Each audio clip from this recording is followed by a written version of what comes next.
confidence. 5 seconds left in the game. Do you believe in miracles? Yes! Unbelievable. I'm just here so I won't get fined. Breeze hits it in the air to center.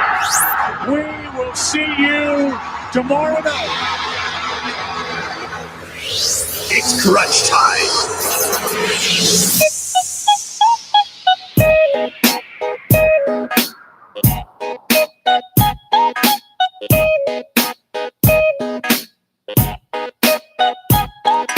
What is up, everybody? Welcome to another Monday, another edition of Crunch Time with Joe and Wags. I'm here with Michael Wags, Wagon Connect. We got Scott Tobin back. Scott, how you feeling? I'm feeling better. It's weird to be back in the studio. I had to use my GPS to remember where we were and find my way to the studio this morning. I've been gone so long. We've missed you. Let's just say that. That sounded like sarcasm. It did a little bit. That was what was a little weird. He was like, yeah. So, first of all, I'm going to start with Wags on this. How was your week? I mean, it was pretty darn good considering what happened in the sports world for St. Louis. It wasn't too bad.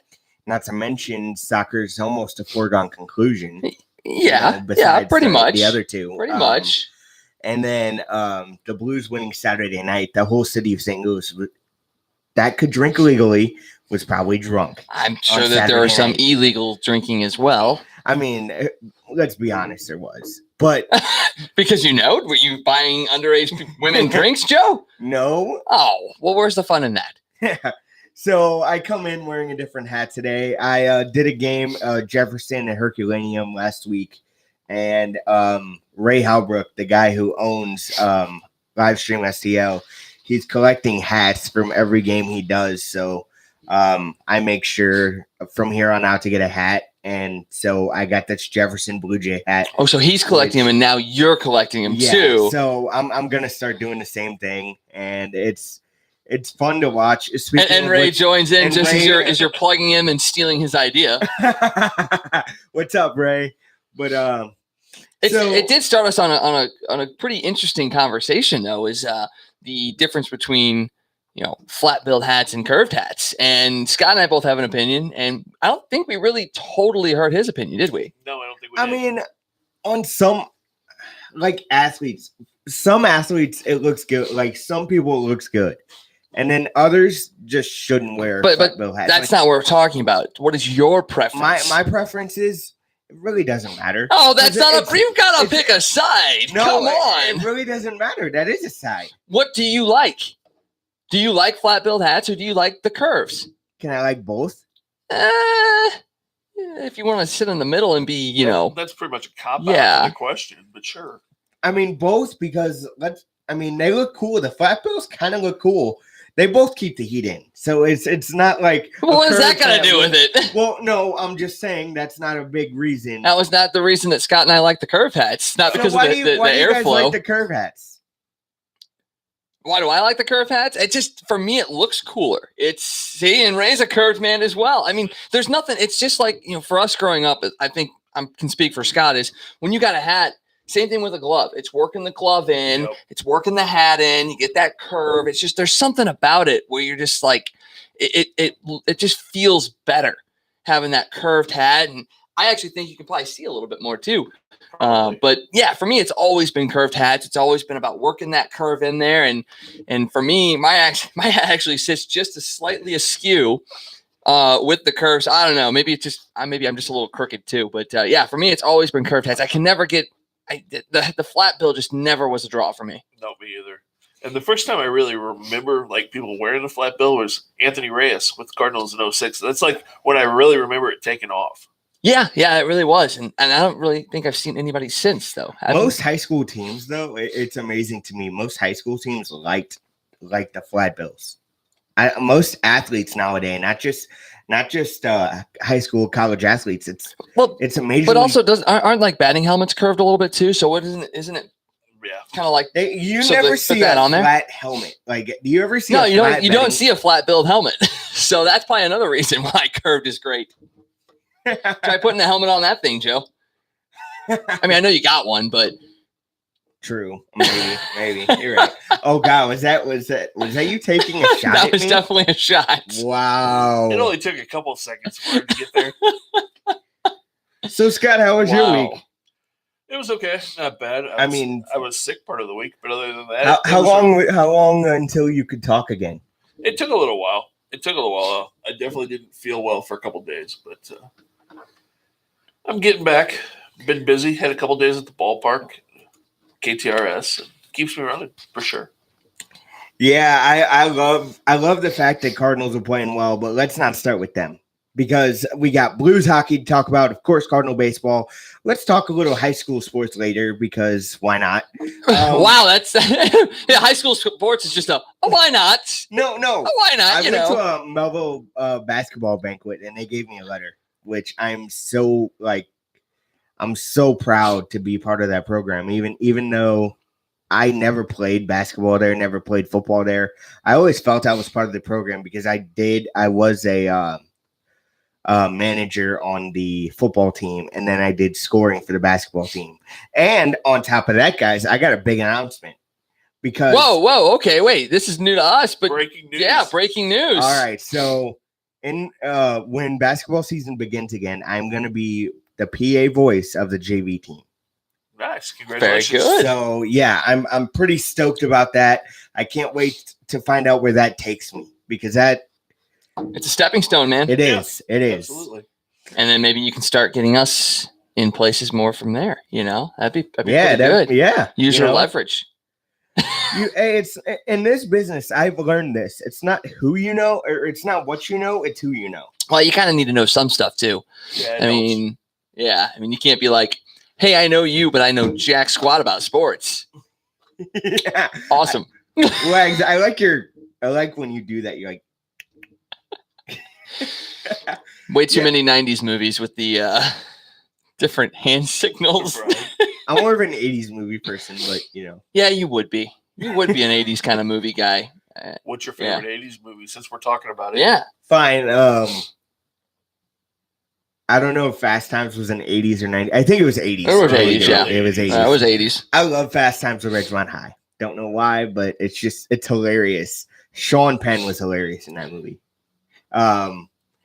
You had the nerdy guy in there. Why did you look at me when you said that? Well, because I usually look over anyway, and I wasn't not looking this way. He never looked at Scott. No. So I'm not. I mean, I consider myself, especially in high school, kind of the nerdy guy, the guy that was never paid much attention to by girls. You know what I mean? I was that kind of guy in high school. I still am, but go ahead.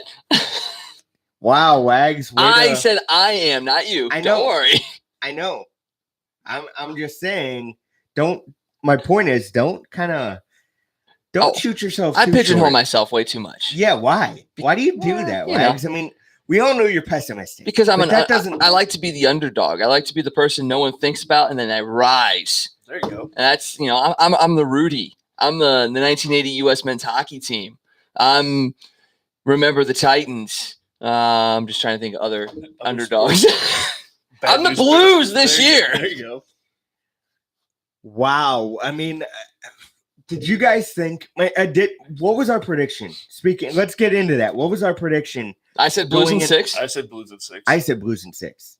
Or Blues in. I thought you said 5. Either Blues in 5 or Blues in 7. Well, I think I said. Actually, I think I said Blues in 7. I think I really maybe you did. Maybe you did. Yeah. But yeah. So you were wrong. I was wrong, but hey, in this case, I'm glad I'm wrong. The St. Louis Blues. First of all, I'm gonna go to Scott on this because I rarely go to him first, and I feel bad about it. But yeah, I do. But what was the key point in this series? What was the key player in this series? Jaden Schwartz's offense showing up. He scored the last 4 goals in this series, so yeah, I'd say so. But you know what? I'd say Jordan Bennington for one reason only. Actually, 2 reasons. He was rock solid in net, and when he had a bad game, and what was that game 4? Game 3. Game 3? 6-3 loss. That 6-3 loss. And he came back and played phenomenally. Yeah, I mean, look, this guy is going to get a raise in pay. Probably, me and Wags are talking this morning. Probably $1 million, you would think, right? Well, like I said, he's making about $650,000 this year. He's an arbitration eligible player. So yeah, I mean, my guess is they'll probably try and do, like we were talking about, maybe some sort of small bridge deal, a couple years, about $1 million so per year, just to kind of see if he's worth it. Because you only have half a year experience, half a year plus the playoffs. So it's okay. Let's talk about this series first. You win the first two, and how about we talk about Game 6 first, man? Well, let's talk about Game 6. Dude, are you serious? You want to talk about the whole series when Game 6 was probably one of the most electrifying games we've seen? I complained so much about the crowd. I absolutely loved what St. Louis fans did on Saturday night. That doesn't matter. It's the playoffs. You had Yachty leading the cheers. You did. Drunk Yachty, who came out and pitched, who came out and caught, 9 innings yesterday? I wonder if he was hungover. I'm guessing yes. I don't think so. The legend of Yachty is he's never hungover. Right. He's never hungover. So speaking of Game 6, unbelievable. But I'm just gonna pull back. I'm gonna play these clips real quick and just kind of give you what it felt like and what it sounded like in that building. Okay, you ready for this? Can we start with Game 5 though, when Schwartz scored with 15 seconds left? Because that was the loudest call I've ever heard from John Kelly. Can we please play that? I don't have that clip. I wish you did. Well, you should have told me where you were going with this, and I would have tried to find it. Okay, go ahead with Game 6, and then what clips are you thinking about playing here? Because there were a lot of moments in that game from a crowd standpoint that. Our show prep is amazing for this show. I'm sorry. We are just off the rails 11 minutes into this show. Let me say this. That crowd reminded me of Game 7 of the 2016 first round series against the Chicago Blackhawks. It should have been. Is that a good comparison? It should have been. Okay. Yeah, I mean, it should have been like that the whole series. Exactly. Like I said before, remember when I said I was complaining about this crowd? But go ahead. You sure it wasn't me that was complaining about the crowd? Because I think I've been pretty much complaining about the crowd all year. I had a rant too. Remember? You did. I wasn't here, so I didn't complain about the crowd. Yeah. He's just complaining in his mind about the crowd. Yeah. So. All right. And this isn't just the crowd noise, but this was Game 6 in its entirety, essentially. Okay. All right. Maybe. It's Dustin Bufflin ahead of Schwartz. Played it though right to Shen. Shen driving on the backhand. He scores! The puck will pop behind into the crease. Jaden Schwartz, who scored at the 1945 mark of the third period in Game 5, scores early in Game 6. What a dream start for the Blues.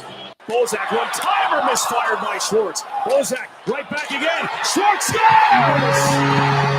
A power play goal for Jaden Schwartz.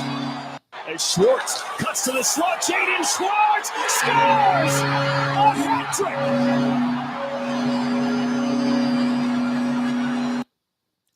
I mean, I'd never heard the crowd until that game. And you heard it right there on the broadcast. Is you actually heard the crowd going nuts. It's amazing because that crowd was so dead in Games 3 and 4 that we were questioning. All right, was it the building? Like, is there some things in the building that kind of hide the crowd noise, or because there had to have been more than that? Because they were waving rally towels. You could see that evident. That was evident. But you really couldn't hear them until Game 6. It was amazing to me. Scott, what did you see in terms of crowd? Because you weren't here last week when we were talking about it. What was your thought on the crowds in this series? I wonder if part of it was just they weren't that loud just because it's the Blues in the playoffs, and they were not saying they're expecting them to lose, but there's just that nerve of them being at home and not sure what to expect. And I think Schwartz coming out and scoring in Game 6, everybody just got so excited when they got that lead that, hey, maybe they're actually going to win this thing here, because they hadn't won a Game 6 in 18 years, boys. That's a long time. It's a very long time. And the fact that they got it so early, 23 seconds into the game, and then just the way that they played, I've never seen the Blues team come out like that and just and literally take charge of the game, put the foot on the gas, and never let off of it. I mean, one shot allowed in the second period. Yeah. One shot. Yeah, when Schwartz scored that goal in 23 seconds in, it just changed everything, because I'll be honest, I was worried I was expecting to see the same old Blues and that thing go back to Game 7. Yep. Same exact thing. I was nervous, and then he scored, and I was like, okay, this might be different. Right. So, and the fact that it was a natural hat trick, he scored the last 4 goals of the series for the Blues. I was telling my brother, I was like, look, everything that he went through this year during the regular season, the slumps, he kept just working and working and working and working, and watch this be his reward for going through the season that he did. And he's going to end up being like the leading scorer of this team and the one that leads us all the way. And I would be, I think Schwartz would be the same mindset as, dude, if I can lead this team to the cup, everything that happened in the regular season, who really cares? Because we completed what we needed to complete. In a sense, I think to myself, I wonder, do you really earn your money during the regular season? Yeah, you have to. Well, yeah. No. Just let me finish this point real quick. Do you really earn your money in the regular season, or do you do it in the playoffs? Because whatever you do in the playoffs is going to be magnified. It's a little bit of both, I think. Right, because how many guys have had big playoffs, one big playoff series and gotten paid for it, and that's ended up burning them because that's, you can't look at it that way. It's kind of like the same thing you say, and you don't look at spring training and it's a short period, so anybody can get hot. You have to kind of look at the whole scope of the whole season, I think. And that's the same point about Binnington too. Yes, he played very, very well during the regular season, and now he's playing well in the playoffs. If he leads them to the Stanley Cup and they win, yeah, he's going to get a bump because obviously he's a restricted free agent. But you also can't say, let's give him Jake Allen's $4.5 million as well, and you have $9 million tied up in goaltending. That's what I was talking about earlier. I said that, and you're like, that's not necessarily a bad thing if he keeps playing well. I didn't say $4.5 million. Well, I didn't say that, but I said something along the lines of you don't want 2 goaltenders making a lot of money. Right, but Binnington's not going to make a lot of money. He's not going to be making $4 million a year. That's what I'm saying. He's going to make about $1 million to $1.5 million max coming out of that arbitration hearing. So it's not like you're spending $9 million in goaltending. Yes, you're going to have probably $6 to $7 million tied up in it, possibly, but it's not a terrible thing because Binnington will be your starter. Yes, you're going to be paying your backup more than your starter. But the point I was making is Jake Allen feeds on competition. Right. You look at Elliott, you look at Hutton, Binnington's going to push him the entire time. And Allen is always better when he's got that competition, that fighting for his job kind of feeling. And, yeah, he's going to be a $4.5 million backup, but he actually might be a pretty damn good backup I think he will for next year. I think he will be. And no one's going to take that contract. No. Anyway. He's here. He's here. We've been talking about that for a while now. He's not going anywhere. So why do you think neither team could win at home besides Game 6? Why let's broaden it a little bit. Why do you think it was, Blues games 1 and 2, Jets games 3 and 4? What was it? They just evenly matched teams. Yeah. I mean, obviously they both finished with 99 points. They both played well on the road and at home. Winnipeg had success here in St. Louis. The Blues not so much in Winnipeg, so I think that was more of a surprise, was them winning those 3 games in Winnipeg. But you knew Winnipeg wasn't going to come into St. Louis and be scared, and obviously it showed in the first 2 home games. It just comes down to them. I think them being just very evenly matched. I agree with that. I mean, it was evenly matched, but you had to think. I mean, home ice doesn't mean anything anymore, does it? It does. Then how? It meant something on Game 6. I'm talking in a sense that, I mean, home ice really, like yesterday, I was watching that Vegas and San Jose game. You'd think once Vegas goes on a power play in that second overtime, they were going to win that game. Yeah, but it was also the second overtime. Both teams were tired, though. Both teams. It wasn't just Vegas that was tired. It was. I know, but one little mistake, one little thing here, and anything can happen. I mean, that's the beauty of NHL playoffs and overtime. Right. Yeah. Once you get into overtime, there's no real rhyme or reason for anything that happens, honestly. I was watching Sportsnet Hockey Central. They simulcast on NHL. I brought this up before, but they were not giving the Blues any credit. And I know it's Canada. I know, they're Canadian-centric. I get it. But at the same time, just admit the Blues were better than Winnipeg. Not in the whole series. Let me say this. It wasn't in the full series because I feel like they were, even in the games Blues won, I thought Winnipeg was a better team. I really did. So then how are you complaining about Winnipeg, about them not giving the Blues credit? But I'm not saying every game. They were talking more about Winnipeg's mistakes than the Blues, how they capitalized on those mistakes. I can see the reasoning behind you being upset about that, but I mean, okay, Winnipeg probably was a better team. Were you upset about it? Like, because I didn't watch any of their coverage, so I couldn't be upset about it. I was watching the Homer coverage. I was watching Fox Sports Midwest. But would you be upset watching that? Look, like I say, I am an underdog. I am the underdog. I like the underdog story. So if no one gives us any credit and we keep on winning, it's fine by me. I don't want to be the one until the very, very end. I don't want to be the ones that are at the top. You know, whenever you're the top team, you're expected to win. I don't want the Blues to have that expectation of they are expected to win. I want them to have to fight and be the underdog the entire time because it brings out the best in them. You know, when they were the President's Trophy winner in 2000, they got beat by the Sharks. They were the favorite, a heavy favorite. Yeah. You know, and then going into this year, you know, Winnipeg was a better team than them. You know, if Nashville ends up winning, even if Dallas and Vegas both win, the Blues are the highest ranked seed in the Western Conference. But I want them to be thinking that Dallas is better than them, that Vegas is better than them. Not Colorado. Colorado sucks. But no, Colorado doesn't suck, or else. Which, by the way, Kroenke sucks. Let's get to that real quick. I thought we were talking about the series. We're talking about the series, but you brought up Colorado all over the place. Jumping from one thing to another. No. But the series, did you guys think going into Game 6 that we go to 7? Like before Schwartz even scored, before the game even started. So you guys, I agree with you for one reason only.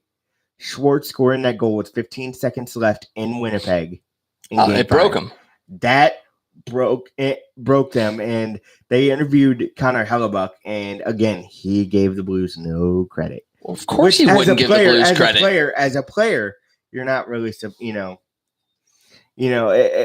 amazing that the Blues went into this series. I thought going in, I'm like, oh no, it's Winnipeg. You know, because Winnipeg was that team that, you know, I'm not saying the Blues feared, but they did beat them 3 out of 4 times this year. Before we got hot. Right. Different team. No, before Chief Berube took over. Different team. You know, so, and then I thought about that going in, and I'm like, you know what? The Blues could actually win this because they haven't faced Jordan Binnington or they haven't faced the Craig Berube team.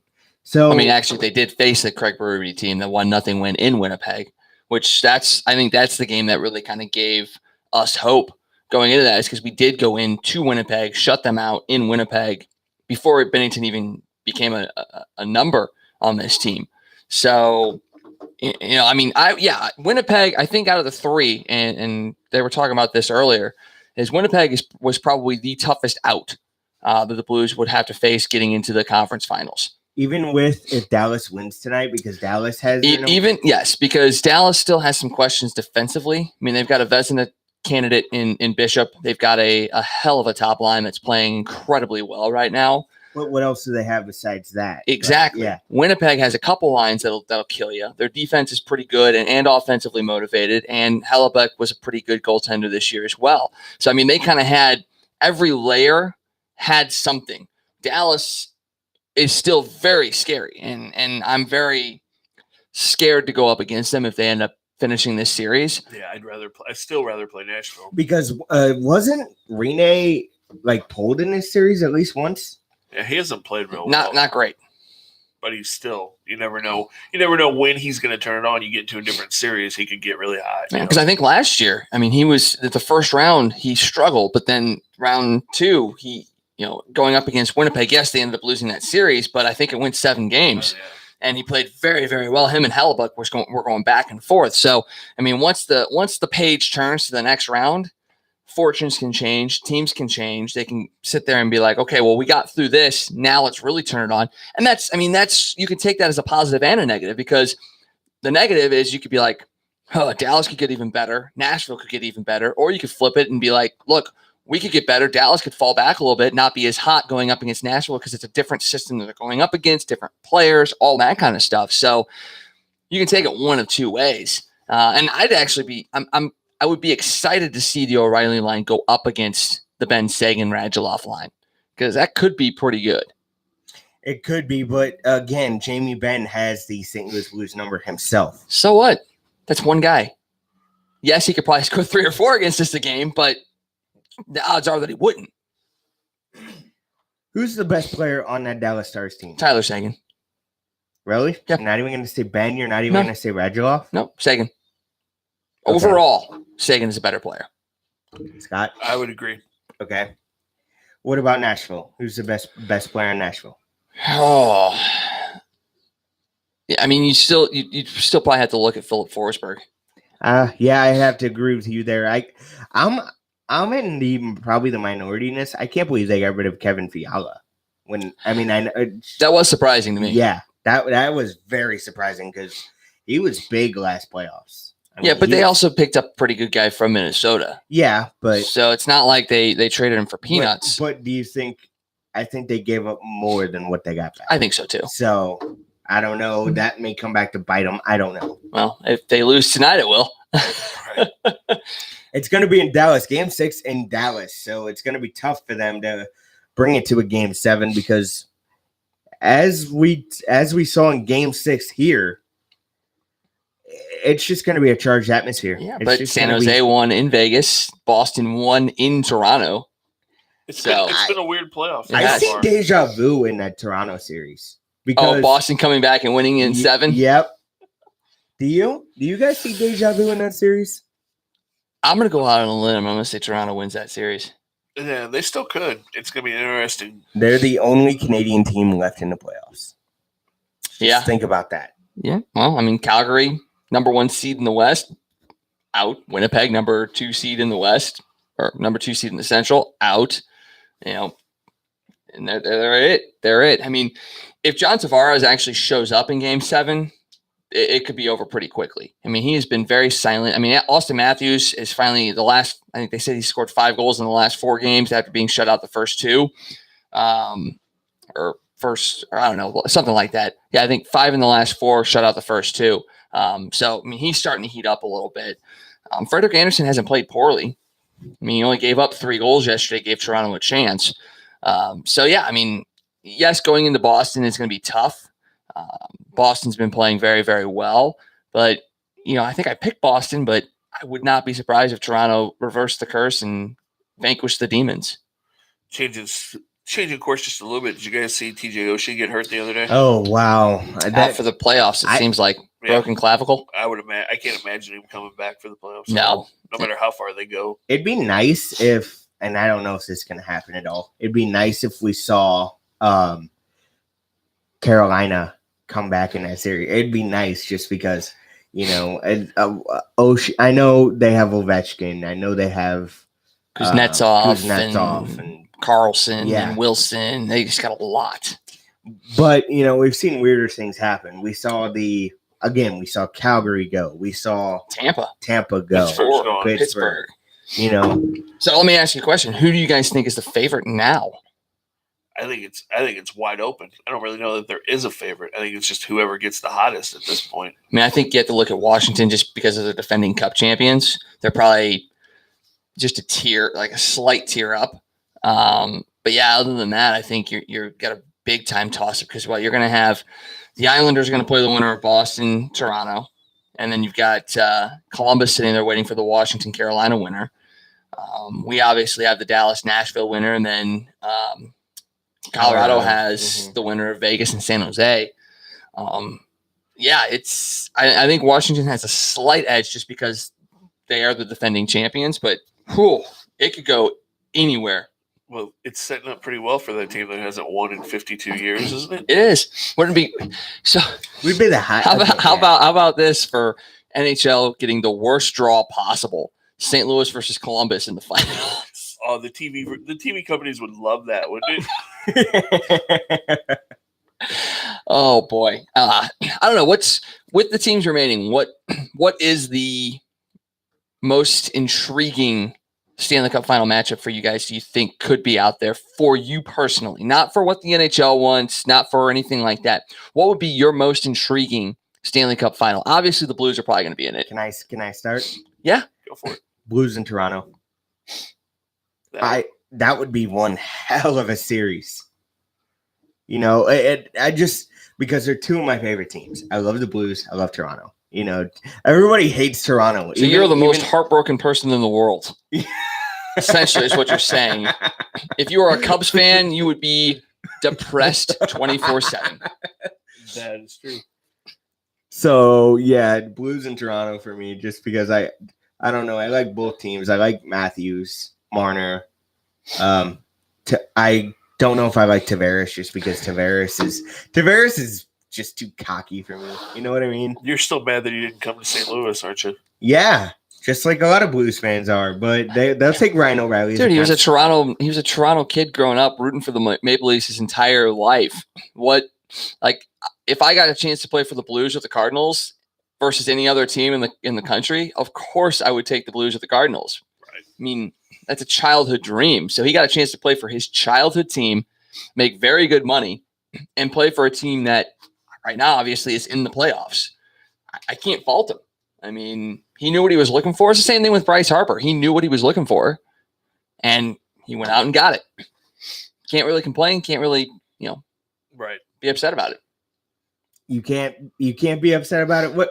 Where was Harper born? Was he born in Vegas? Believe so. Yes. Believe so. Okay. Yeah. I just obviously Vegas doesn't have a baseball team. Hell, within 5 years they could. So I mean, they got it's possible. Well, they're going to be getting the Raiders. Don't know when, but they're going to be getting the Raiders next year. Yeah. They have hockey. Mm-hmm. Probably going to end up getting basketball. You would think. Maybe we'll see because it's a big betting city. You would totally think so. You'd bet on that? Yeah. Oh God, just stop. So Scott, what do you think? What do you think is your most intriguing Stanley Cup matchup with teams that are currently still in it? I don't know. I'm going to go Washington and Vegas, because there's really nobody in the West to root for. Oh yeah, way to go out on a limb. I just want to see Joe get upset. No, I'd love to see the Blues. I'd like to see Washington and the Blues. I think that would be an interesting series. Yeah, I mean, we played them decently well. We've played them very well in the past. So we play the East well. Well, yes, we do. We really, really do, and that's something that kind of scares me too, because we played the East so well. We get there and all of a sudden we just lay an egg. I'd be so mad. I'd be so mad if that were the case. I still really want to see Nashville beat Dallas because I am nervous about playing Dallas. I'd rather see that be the Predators and the Blues in the next round. Me too. I very much agree. For me, I don't know why, but for some reason, I really just want to see a Blues Islanders final. One of my buddies is a Blues fan and an Islanders fan. Like I said with Toronto with me, that would be I don't know how I'd feel. I mean, I'd feel better if the Blues won, but if Toronto were to win that, I'd be like, if Toronto were to beat the Blues in the finals, you would be okay with that? You know what? Being my second favorite, I don't know, dude. I really don't. It's just I think you just lost your St. Louis. No, give me your card. Give me your St. Louis card. Your man. Give me. No, not even your man card. Your St. Louis card too. Give them both back. All right, but no. What? No, believe me, I'd be crying if the Blues won. What? I would be bawling my eyes out because I don't see you crying at all. I don't know. Possibly.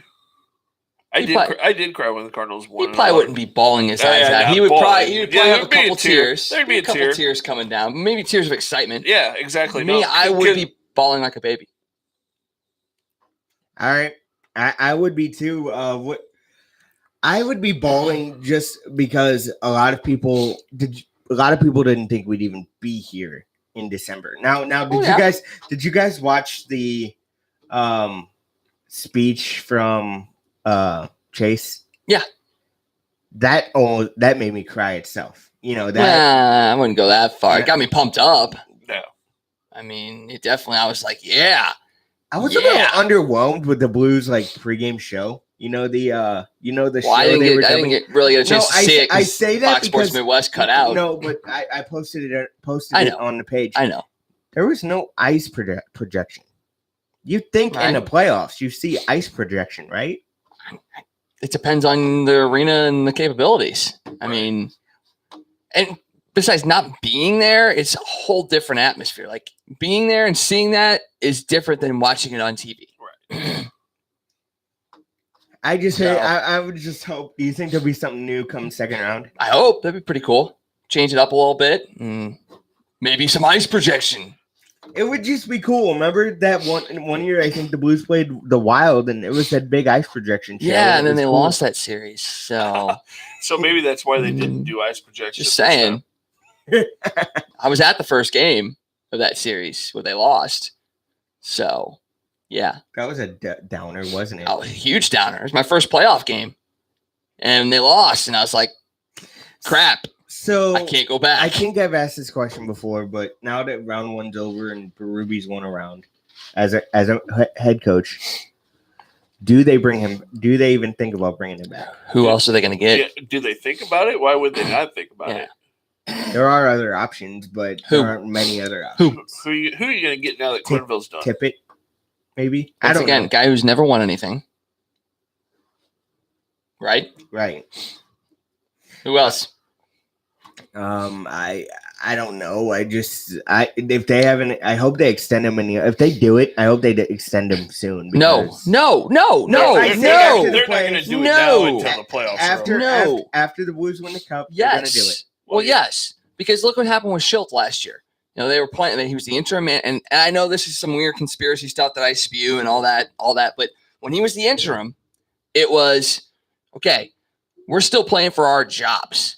Okay, we're still playing to stick around essentially, and then all of a sudden he gets named the full-time manager. And I know this may not be how it was thought, or anything, but they went on a run after that, though. No, they didn't. No, they didn't. They started to tank. But that was about the time. I can see where you're going with that, but I think that was more the young pitching just wearing down. It probably was. But I see where you're going. It probably was. That. So, like, if they know that he's safe, essentially, I mean, Berube's coaching for his job still.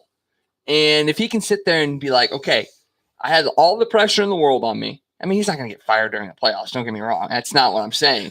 I'm just saying he's fighting for his job next year. And if he can sit there and point there and be like, look, I took this team from dead last, and already they've made the playoffs, become the first team in modern history to be last place in the league, least amount of points after January 20th or after January 2nd or something like that. The first team to come back, make the playoffs, and win a playoff series in NHL's modern history. If he can sit there and take them and win a Stanley Cup, sky's the limit for him. I think he's definitely going to get the job. Oh, same here. At this point, I don't think they're going to give it to him until after the playoffs are over. There's no reason to give it to him now. Coaches, do they? What is the contract term they usually give the coaches? Is it 3 years just to give some security, knowing that you're going to be a coach? Depends. Because there was, I know it's baseball, but I watch Moneyball, right? And Art Howe went to Billy Beane. He goes, I can't manage this team under a cloud of a 1-year contract. Now, I wonder if that's true for any sport. Like if you're managing a club or... I mean, you don't want to be a lame duck coach. And that's the thing. You know, usually they do at least 2. Yeah, I mean, Quenneville, I just pulled it up. Quenneville got 3 years. Or no, he didn't. He got... what did he get? 5 years. So Quenneville got 5 years. He has 3 cups. He's got tons of wins. Got plenty of experience. He got 5 years. So Berube, if he wins the cup, he'd have 1. So 3 years probably sounds about right. Yep, I would agree with that. 3 years. So Gregory Thomas just with a comment here. Who would you? And we have the poll up, and I'm going to start with you, Scott. The pull up or the pull up? Because pull-ups are way different than pull-ups. Oh, my gosh. Whatever. We have this poll on the screen right now, and I'm going to start with you, Scott. Who would you rather see them face? In the next round? Yes. Nashville. Okay. What? I think we've already answered this like 3 times. Yeah. I know, but I would just want people to hear it in case they just tune in. So... Yeah, Nashville. I mean, better matchup for us. They've got, obviously right now they're struggling. They're not playing physical. We match up better against them. You can't You can't take head-to-head from the regular season as an end-all, be-all, but they played very well against them head-to-head regular season. They played in some playoff-like environments against them. They're just a little bit down right now. Their defense hasn't been great. Rene hasn't been great, as we've talked about. The offense hasn't clicked for them totally. I mean, they still have won 2 games. It's not like they got swept or are getting swept or anything like that. So I just think, overall, the better matchup for them would be Nashville. Dallas is just faster. Dallas, the Blues, would you consider them a fast team? Not really. No.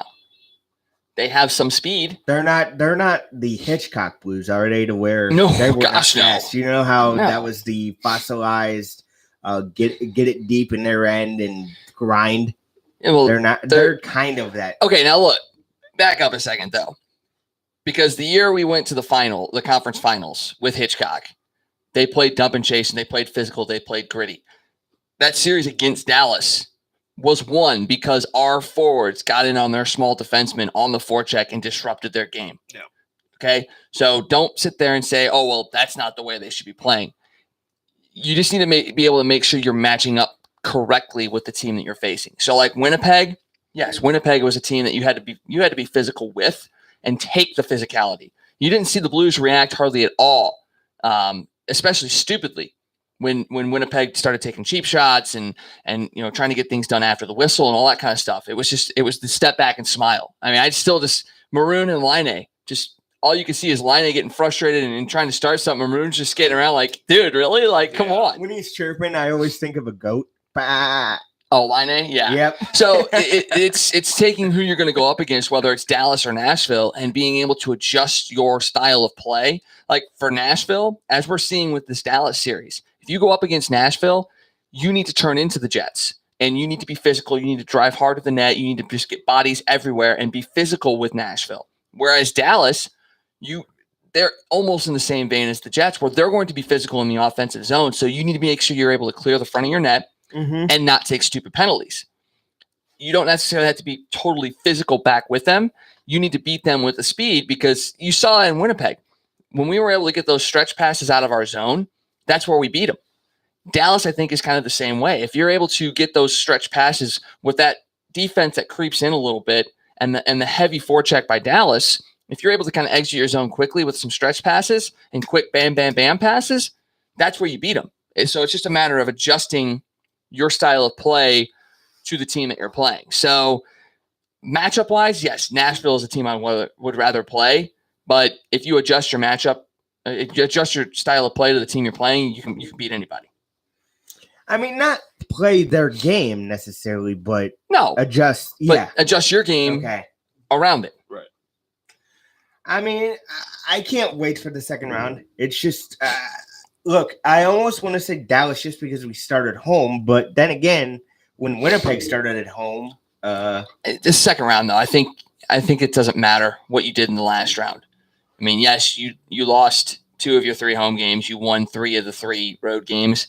You want to take that and be like, look, we can win on the road. We can win at home. But yeah, I mean, I would much rather have the home ice advantage. So yeah, I mean, if Dallas wins, great. But to be perfectly honest, I have endgame tickets on Thursday, and I want Dallas and Nashville to go 7, so I don't have the risk of the series starting on Thursday. And so if it comes down to that, which one do you pick? Endgame. It's game 1. I mean, if it was game 7, I would probably sell my ticket and watch game 7. But it's game 1, and I would probably still be able to catch most of it. Wait, you have tickets for game 1? No, I have tickets for Endgame. What's Avengers? Avengers. Oh. So, nice. Yeah. He doesn't know who the Avengers are. No. So I don't know. Yeah, maybe the Avengers. I've only seen the first one. Is that bad? Out. Leave. Have you seen the Avengers though? Yes. Okay, what do you think of it? I like the Avengers. What was your favorite movie? What was my favorite Avenger movie? Yeah. Probably the last one. Infinity War. Yeah. I couldn't think of the name of it for a second. Yeah. But yeah, no, I like all the Avengers movies. Joe's in the minority here. Do you not like superhero movies at all? it's hard for me to watch them because they're so long. You know what I mean? Like for me, Just as long as any other movie. No, they're longer. Come on, think about it. Not as much. Not all of them. Not all of them, but we know you like those 90-minute rom-coms. It's okay. It's all right. It's all right. We know. But no, those were good. Those, I mean, like I said, Fast Times was a great movie. But I do. Did you like the Incredible Hulk thing? Were you a fan of those? The Edward Norton one, yeah, I like the Edward Norton one. The first one. You didn't like the Lou Ferrigno? I really never got into that one. We're going all the way back to the 70s. That's a TV show too, not a movie. But and I do like Lou Ferrigno, by the way. Just in case you're listening, Lou, don't hurt me.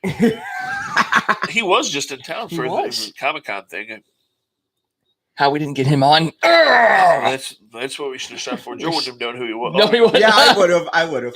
He knew him from his King of Queen days. Queen's days. Right. Yeah. Oh gosh. Just to get off topic here. I Love You, Man. He's in I Love You, Man. That was a great movie. Yep. Just to get off topic here, favorite TV show. Never asked you guys. I literally could name a few of them myself, but what do you guys? I think Joe should start. What were your favorite TV? Because this can explain a lot right here. Yes. Well, you probably would know because I quote this show all the time. Family Guy, one of them, and I like. I don't know. I'm certain to watch a show called Last Man Standing with Tim Allen. Yeah, it's a good it's show. a good show. Also, I used to watch this all the time on Netflix because it's not on TV anymore. Cheers. I like those old TV shows. Like nothing wrong with that. There's nothing bad about watching like All in the Family. Just the old TV shows. What do you guys like? Well, I mean, for me, right off the bat, the top classic is Friends. Oh yeah, me too. I mean, Friends is like the standard for me. Yep. I'm a big Futurama fan. I love Futurama. Obviously, it's not around anymore, but it's a great show. I've actually gotten really hooked on Brooklyn Nine-Nine. I've still hilarious. I've still not seen that show. Hilarious. I actually think, and I don't really know if I show it a whole lot. I really think my comedic area is in Andy Samberg. I can see that. So, like, I really Pete like. Davidson. No, not Pete Davidson. Andy Samberg is the guy. Like, if I modeled anything comedically off of anybody, it would be Andy Samberg. So he is hilarious, and that show's great. So those are like my three top ones right now. I've been a huge fan of The Blacklist, Law and Order SVU. Yep. So I mean, I'm all kind of all over the board. Obviously, Agents of S.H.I.E.L.D. is up there. Any of the Marvel TV series that were on Netflix. How about Flash? No, I'm not a huge DC fan. I can't. I don't know. I just can't get into DC, and it's a shame because I like Batman, but the rest of it I just can't get into. It's really disappointing. Did you watch that Gotham show at all? No, but I do want to. It's pretty good. It was pretty good. I do want to. It seems like a different type of storytelling and definitely something I could get into. So yeah, that's one. I watched the first couple episodes when it first premiered, and then I got away from watching TV. But now that it's kind of wrapping up and going to be on like Hulu and stuff like that, it's in the plans to watch. So I'm pretty excited about that. And the guy that plays the quote unquote Joker in that show is actually the guy that's did all the motion capture and voicing for the new Star Wars game that's coming out. Oh yeah, the Jedi Fallen Order series game. So that's another little nerd tidbit for me. All right, Scott, what about you? I'm right there with Michael. Friends I still watch. It doesn't matter how many times I've seen an episode. I watch that show over and over and over again. So that's probably my top. And then I too am a Law and Order fan. SVU, I've seen probably every episode of that show. So I kind of jump around, and then I'm into the old 80s stuff too. There was an old show way back called Moonlighting. Bruce Willis got his start. Bruce Willis and Sybil Shepherd, which I watched when I was little. I have every season of that show on DVD, so I still throw that in every once in a while. Nice. You also can't go wrong with even I Love Lucy, Brady Bunch, all absolutely. those things. Home Improvement was a great show, and Joe does sound effects. He does. You poke him in the right spot, it's a different sound effect. No.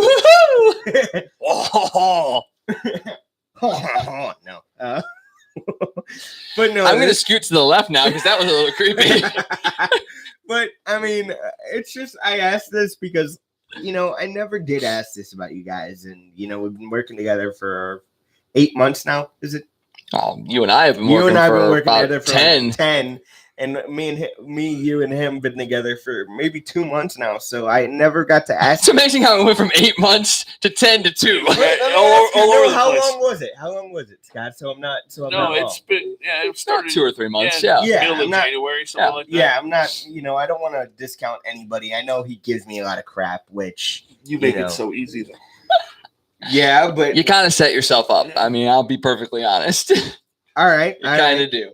But it's all good. Yeah, it's all in fun. all in good fun. So okay, the St. Louis Cardinals had a good week Wait, last I week. thought you were okay. No, yeah, we've because already were- talked about shows. Yeah. Yeah. Okay. All right. So the St. Louis Cardinals had a good week last week. They swept the Dodgers out of town, which, by the way, that was. I'm just trying to think of the schedule. I'm like Dodgers and then Reds, but then No. The I'm sorry. Dodgers were here. yeah. Dodgers were here, so I'm trying to. But I'm trying to think of because didn't we talk about this? I'm trying to think of how this all worked because Oh we wait, just because played. who do we play? Yeah, we I'm just trying to played the think who Mets. the Mets. We just played the Mets this past weekend, Yeah, and actually, before the that we played the Brewers. Brewers. Yeah. Oh yeah. yeah, Brewers for the 6th time, and which we're playing them again tonight. Which It's almost like we were oh, rewound you to know what last I week. got the Pete Davidson thing because Christian Yelich kind of reminds people of Pete Davidson. And then how do I remind you of Christian Yelich? Isn't that a compliment, kind of? Because he is probably the hottest player on the planet right now. Oh, thank you. I'm hot. Thank you, Joe. Appreciate that. Still creepy, but I'm hot. No, but on all seriousness, the Cardinals got lost 2 out of 3 from the Brewers. Yeah, Christian because they Yelich- pitched to Christian Yelich Christian again. Yelich went off yet again. I mean, this guy has been unbelievable for the Milwaukee Brewers. Looking like an MVP candidate again early on. I know it's early. So that series, was it pitching? Let's talk about I won't that. let Scott go with this one. Yeah. Why in the world are you still pitching to Christian Yelich? I mean, at what point do you say, okay, we can't let this guy beat us? I mean, obviously, Schultz hasn't learned that lesson yet, but I mean, that's like the game. I guess it was the second game of that series. You bring in Ryan Helsley for his major league debut to pitch to Yelich in a game that you're still in. Yeah. And that ends up being the difference in the game because your offense comes back and makes it a 1-run game late. Not to mention Helsley pitched well after that. I like that guy's demeanor where he gives up a home run and that doesn't faze him. This guy has a big arm. Talk about Helsley for a second. This guy's hit 100 on multiple occasions. He was the guy they talked about before anybody heard about Jordan Hicks. He was the next big, and I've heard him compared to Trevor Rosenthal a lot, but he was the future closer before anybody knew who Jordan Hicks was. Mm-hmm. And the two of them in that bullpen together, that's dangerous if you can get Andrew Miller straightened out, which, he looks good 1 minute, the next minute he's throwing the ball right down the middle. But I think that's just a control thing that he'll work out as the season goes. But yeah, Helsley's got a lot of promise. Helsley, didn't they talk about him as a top prospect? Period. Before, oh wait, yeah, they did. But I didn't really hear much about Hicks. I'm going home because nobody listens to me on the show. But no, seriously. I mean, did you really hear about Hicks? Like, as much as all right, I'm done. All right, but no, seriously. Helsley and Hicks, who would you have rather had as a closing prospect? Helsley, you can throw 100. Hicks, you can throw 105. Scott, who is your future closer? Helsley or Hicks? Come on.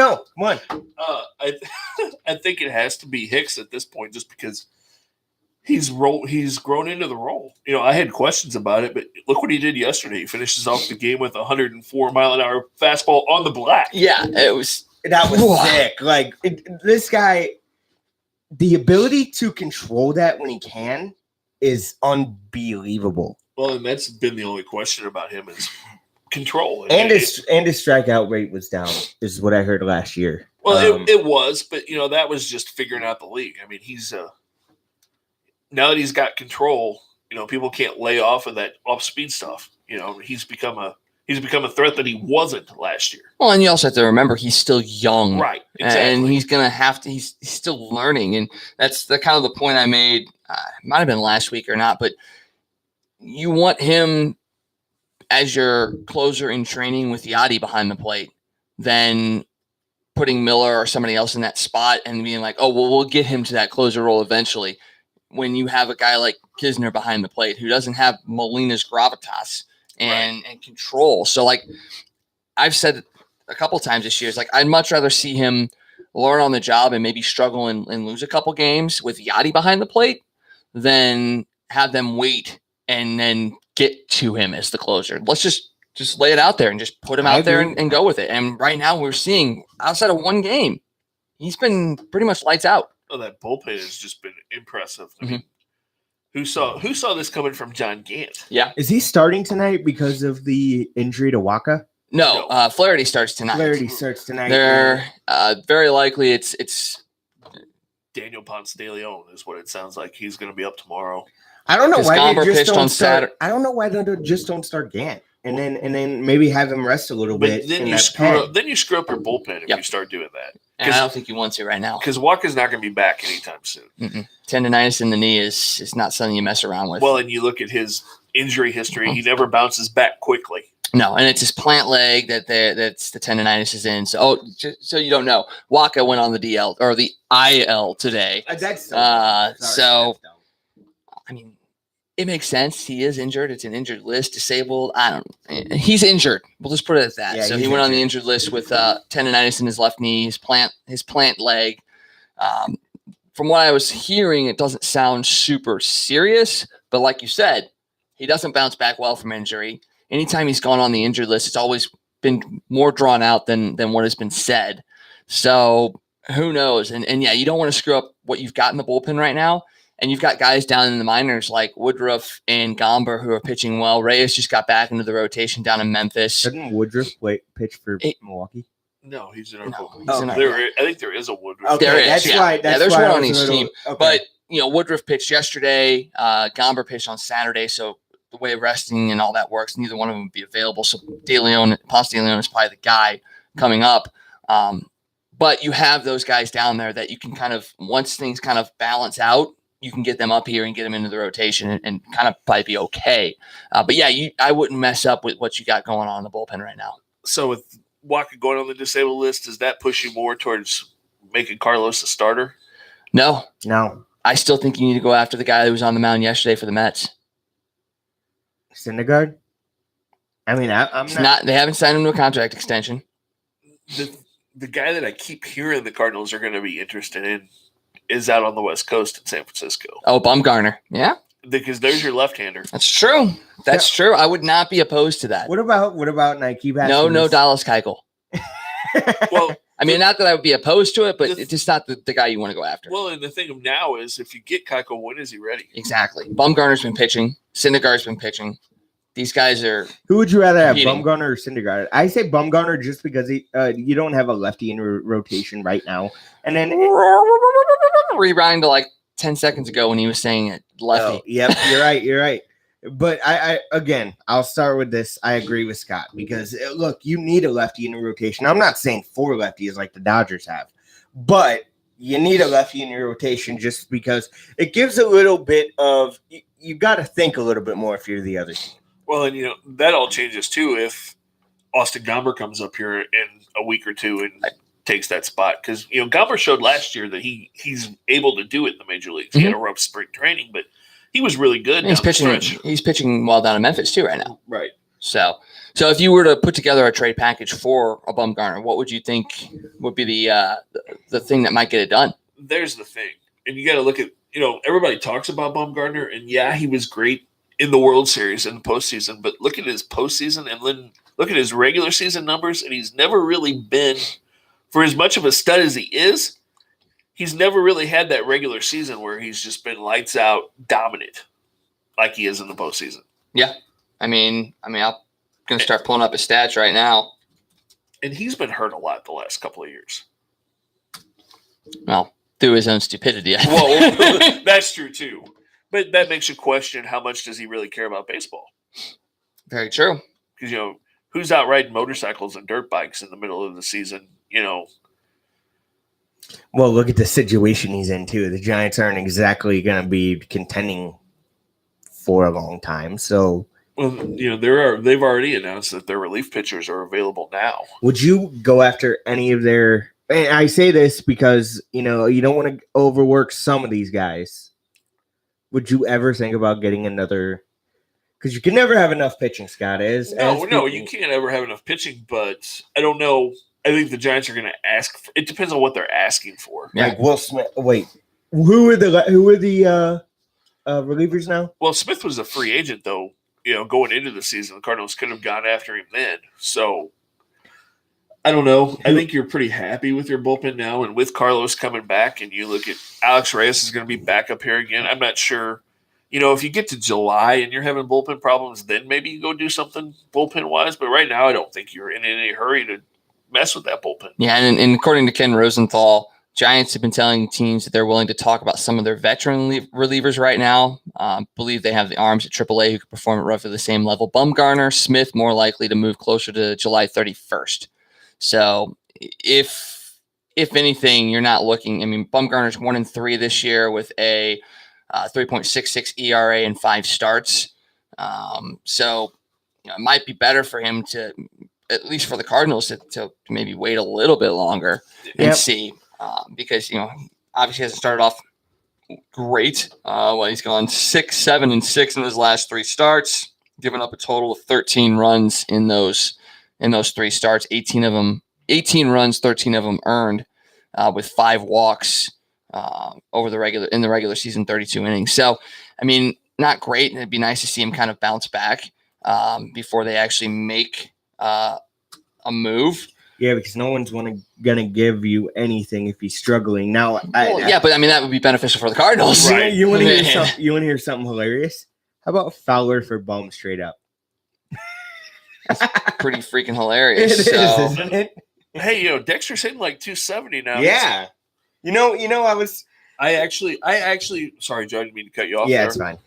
I actually heard somebody on a different radio station today say they think that Fowler should be the center fielder because Harrison Bader hasn't proved that he's ready to play in the major leagues. I agree. Here's why. He can't. Were you listening to Mad Dog recently or something? No, that was actually a local radio station host that I'm not real fond of. Who said that early mornings? No, mid-morning. Mid-mornings. Oh, I know who he's talking about. Okay. His name might rhyme with healer. Oh. Well, I agree with healer. Mainly because he can't hit curveballs. Neither can Tyler O'Neill. We're touting him as the next right fielder. Is going to be a strikeout guy anyway. They were expecting more out of Bader than they are O'Neill. Really? I don't. I mean, what do you? I don't think we've seen enough of him this. He hasn't had enough of a chance this year. What did he play in 13 games before he got hurt? Yeah.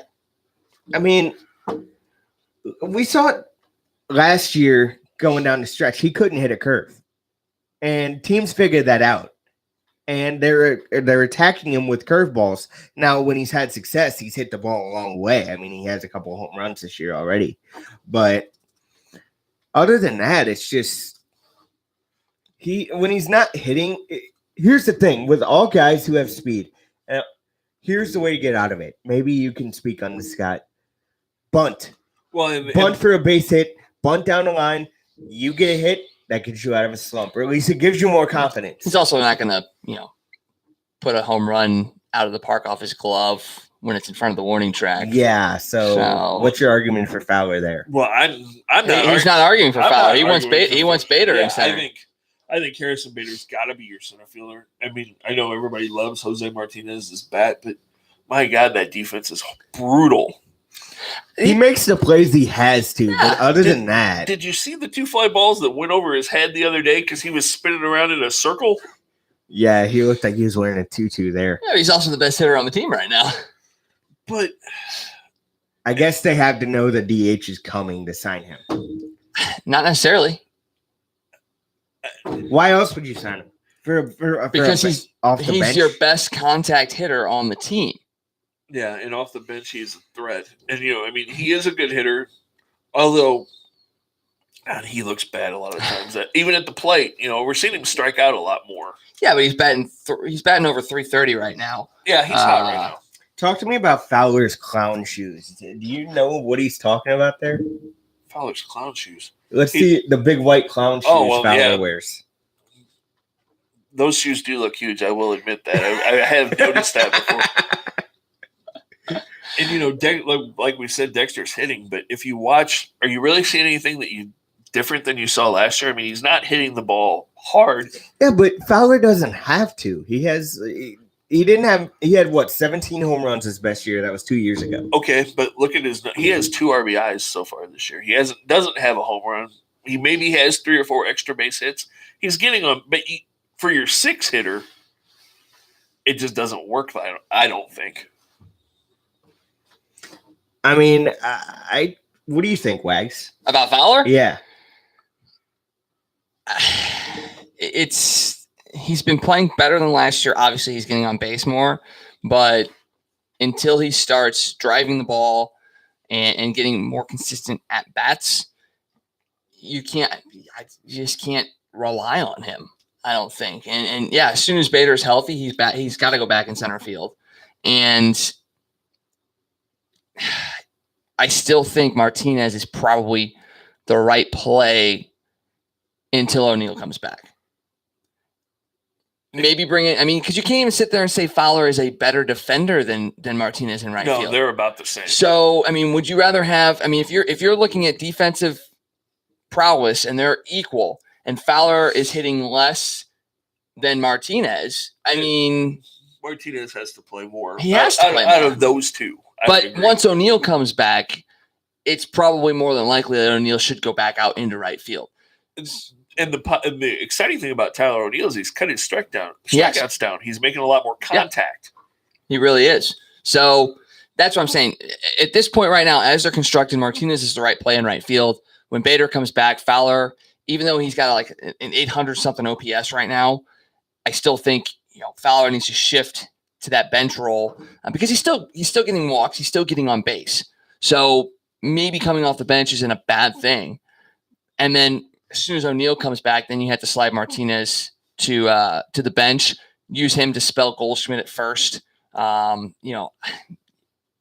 sitting there saying you start Martinez over Goldschmidt because you're not going to do that, but you're also not going to defensively replace Martinez for Goldschmidt. You want Goldschmidt playing the whole game, but at the very least, if there's a blowout either way, or it's a getaway day and you need to give Goldschmidt a day off, Martinez is the right. You're not losing a ton. You're losing some defensively and you're losing some power, but you're not losing things hitting wise, I don't think. No, he's definitely got the bat. That's one thing. The Cardinals, when you look at their bench, it's kind of constructed wrong because, what's the point of having Judge Urco on this team? Or Gyro Munoz? Either one of them are playing at all. No, not at all. And that's been the surprising thing this year. And Jerko, yes, he is timing's not there. It's not there at all. He didn't have He didn't have a whole lot of spring training and hasn't played a whole lot this year. You know what? I would have rather had Jerko play an extended spring, give him a couple of bats down there before having him come up and play because he looks terrible. He doesn't even look competitive in some of these at-bats. Well, and again, his timing can't be there because he didn't have much of a spring, and he's batted 5 or 6 times. The question is, why didn't they move Judge Urco this winter? Or at least what would you have gotten for him, you think? Not a whole lot, but you probably could have gotten another relief pitcher, or there's somebody out there that would have given you something. You're not doing Judge Urco any favors right now, just having him on the bench because he can't produce because he's not getting the opportunity. He's not getting an opportunity, but would you in some of these games take Carpenter out if the opportunity presents itself, right, and put Jerko at third base? Munoz in over Jerko just because defensively I think Munoz is better than Jerko. Not much, but he's definitely better. I would actually say it right now. I'd actually start Jerko at third for a couple games and give Carpenter a bit of a break. Okay. Carpenter's not hitting a ton right now. He's kind of started off this year like he did last year. Yeah, and I think, if you want to get a couple of players right, maybe it's better to bench Carp for a couple games, let Jerko get himself into game form. Yes, there may be some struggles, and yes, the lineup may have to change a little bit, but in the long run, it might actually be better. And yeah, I can see that. And while we're talking about the Cardinals, let's talk about the guy that's playing shortstop and hitting third that somebody thought that was a horrible decision. The young strikeout rate last season was the reason I was ticked off about that. For whatever reason, he's turned that strikeout rate upside down. He's grown as a player. Right. He's grown as Tyler O'Neill, like Scott said, has done the same thing. If you can't grow year to year, that's when you have a problem. And early on in the season, if you've already seen the growth of Paul DeJong, he's playing great shortstop. He's hitting for power. He's hitting in a clutch spot too. What's he got? Like 10 doubles already? Yeah, it's unreal. He's doing Matt Carpenter things, and he's not Matt Carpenter. Well, and the most impressive thing is how much his range has improved. I mean, he's making plays in the hole at shortstop that he couldn't have got to last year. What has happened with 9 doubles? 9 doubles. Yep. 9 doubles, 4 home runs, 11 RBIs. He's got a triple to his name too. That's pretty impressive. So what is his 7 average? walks? What's his average? He's batting .326 right now. Got a .593 slugging and .982 OPS. Like I said, he struck out 17 times. Still a high number, but considering he struck out 124 and 123 times the last 2 years, it's a good starting trend.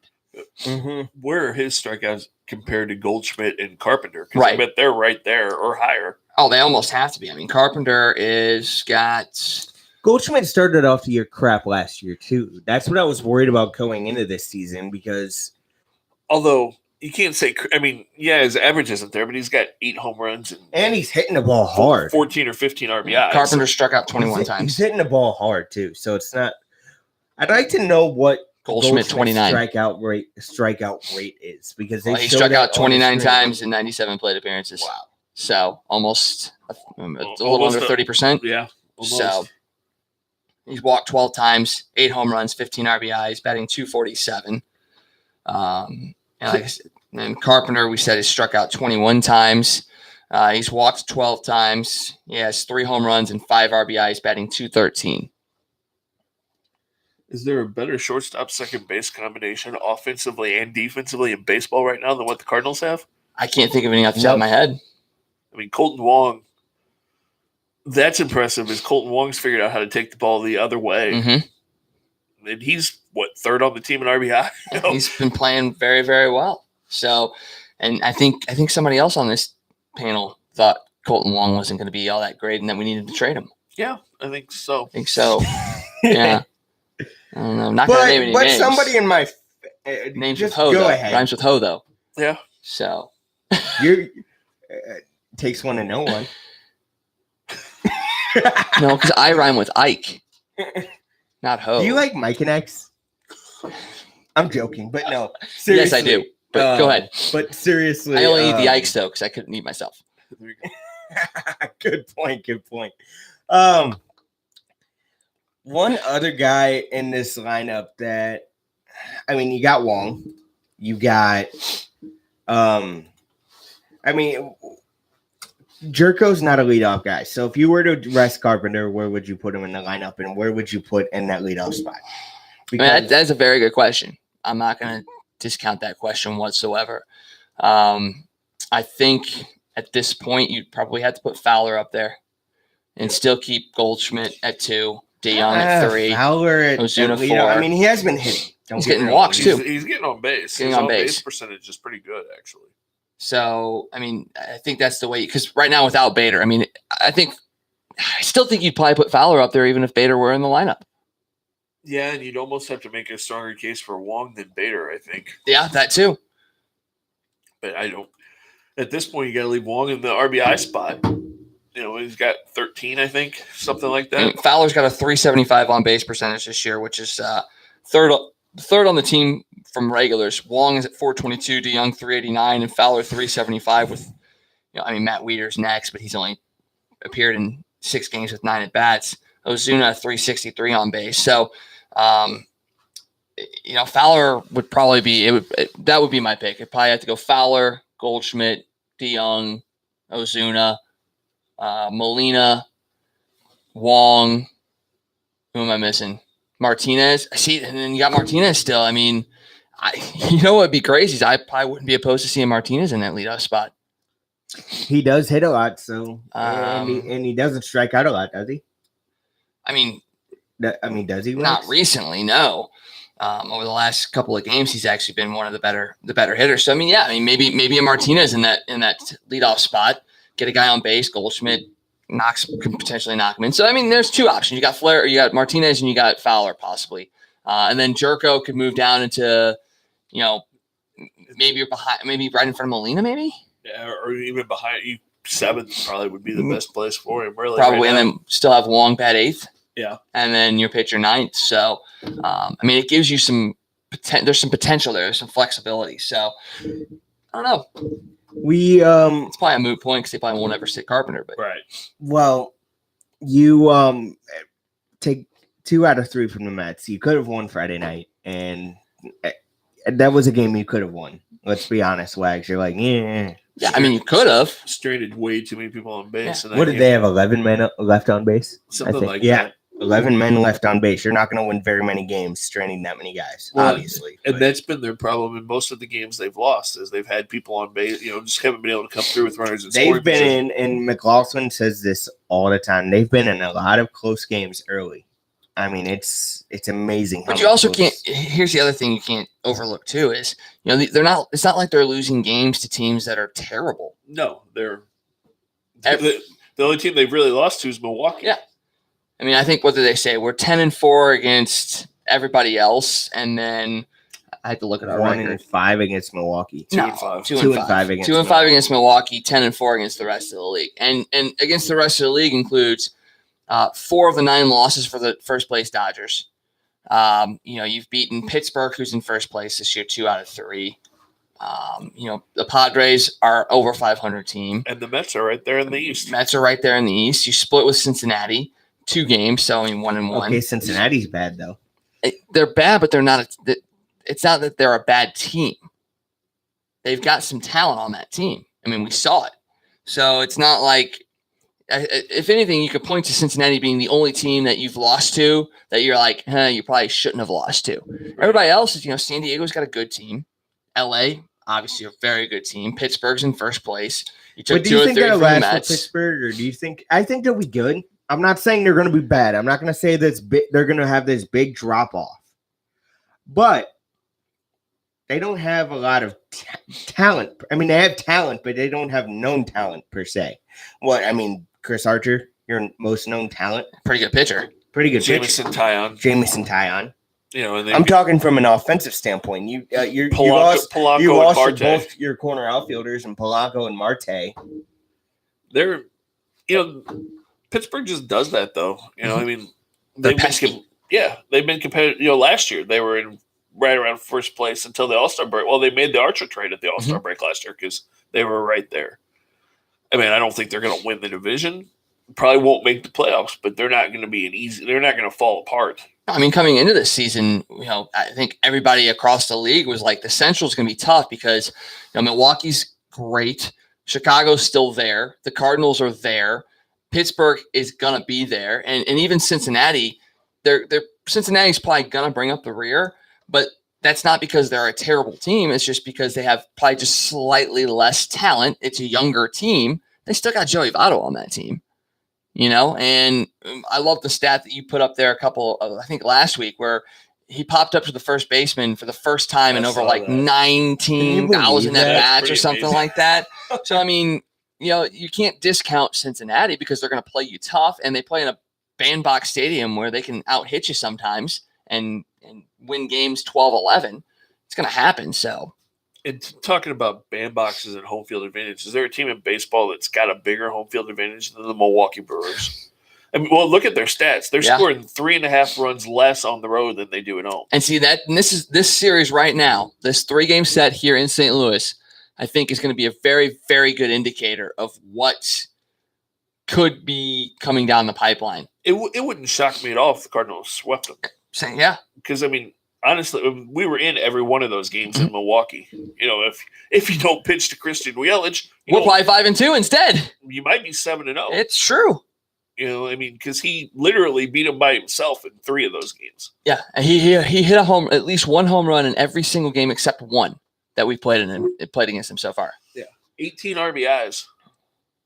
Yeah, that's the difference right there. Is 18 RBIs. So yeah, I think this series against Milwaukee in St. Louis would be a very good indicator. Obviously, not knowing who's going to pitch tomorrow officially yet is a little bit of a question mark. I mean, obviously, when Ponce de Leon came up and pitched last year in his first start, it was a pretty darn good start.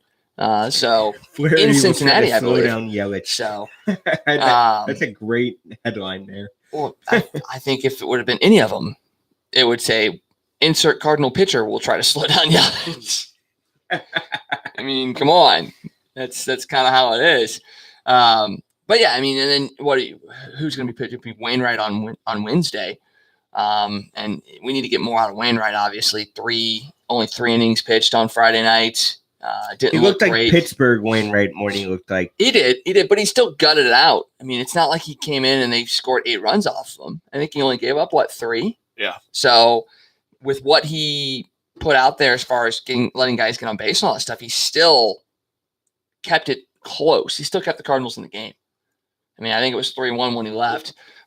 So I mean, I'm not sure what to expect coming with Wainwright on Wednesday night, but I'm hoping for the best, and we'll see. Is that a 3-game series? 3-game series. Who's coming in for 4 this weekend? No one. Cincinnati comes in. We play on Friday, Saturday, Sunday. And that's funny. Okay. They play Friday, Saturday, and Sunday, Cincinnati. So yep. You're going to see a dose of the Central this week. You need to not necessarily clean house. You do. Central, no, you need to clean house. You need to clean house. Yeah, you got at least win 4 out of 6 this week. Have to. Because then they got a tough road trip because they go to Washington and Chicago after this, so it doesn't get any easier.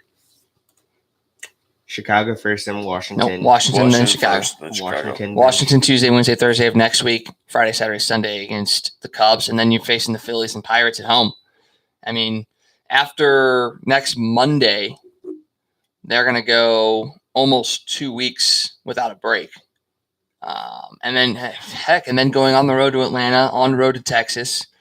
I think your next real break doesn't come until you face the Royals in the middle of June or middle of May. Yeah, there's just really no easy team. The National League's tough from top to bottom in every division. There's really the Giants maybe. Other than that, everybody else is pretty tough. Oh, Miami, the Marlins. Maybe the Mets too, because we don't know what kind of. What? I'm actually pretty high on the Mets. I think they're going to be a pretty decent team this year. Yeah.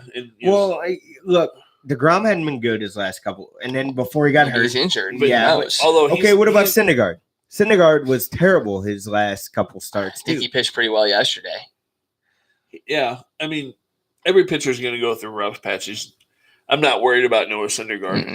And, they thought they were going to have to put DeGrom on the disabled list. Now they've decided they're not going to have to. He was throwing it at Busch Stadium the other day, so I think he's going to be I thought he went back to New York. He didn't go back. They thought he was going to have to, and he did not.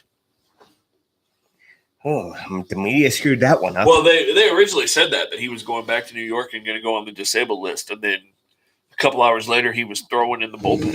So whatever it was, that's not as bad as they thought. You think the Cardinals team doctors are terrible? Well, the Mets as an organization don't handle things the right way anyway. So let's be honest. When's the last time the Mets handled anything the right way? Well, they did sign DeGrom to an extension. No. I think they handled that pretty well. I'm talking about medically. They pretty much screwed up David Wright's career. Same thing with UNS. I mean, let's be honest. He's hurt. He was injury prone anyway, but not as much as until he went to the Mets. Although he's got heel problems. I don't really know how you screw that up. Yeah. That's more of a being built that way, that sort of thing. So, I'm not. So he's basically Albert Pujols. A little bit. Has those heel problems. And he's got plantar fasciitis, really. He just passed Babe Ruth on the all-time RBI list. Yeah. Yes, he did. I got the Friday night game, June 21st, when Pujols comes in. You got tickets? Yep. Very nice. And I'm going to try and find a way to get to that game, too. I will be Facebook Living his first at-bat to see the ovation.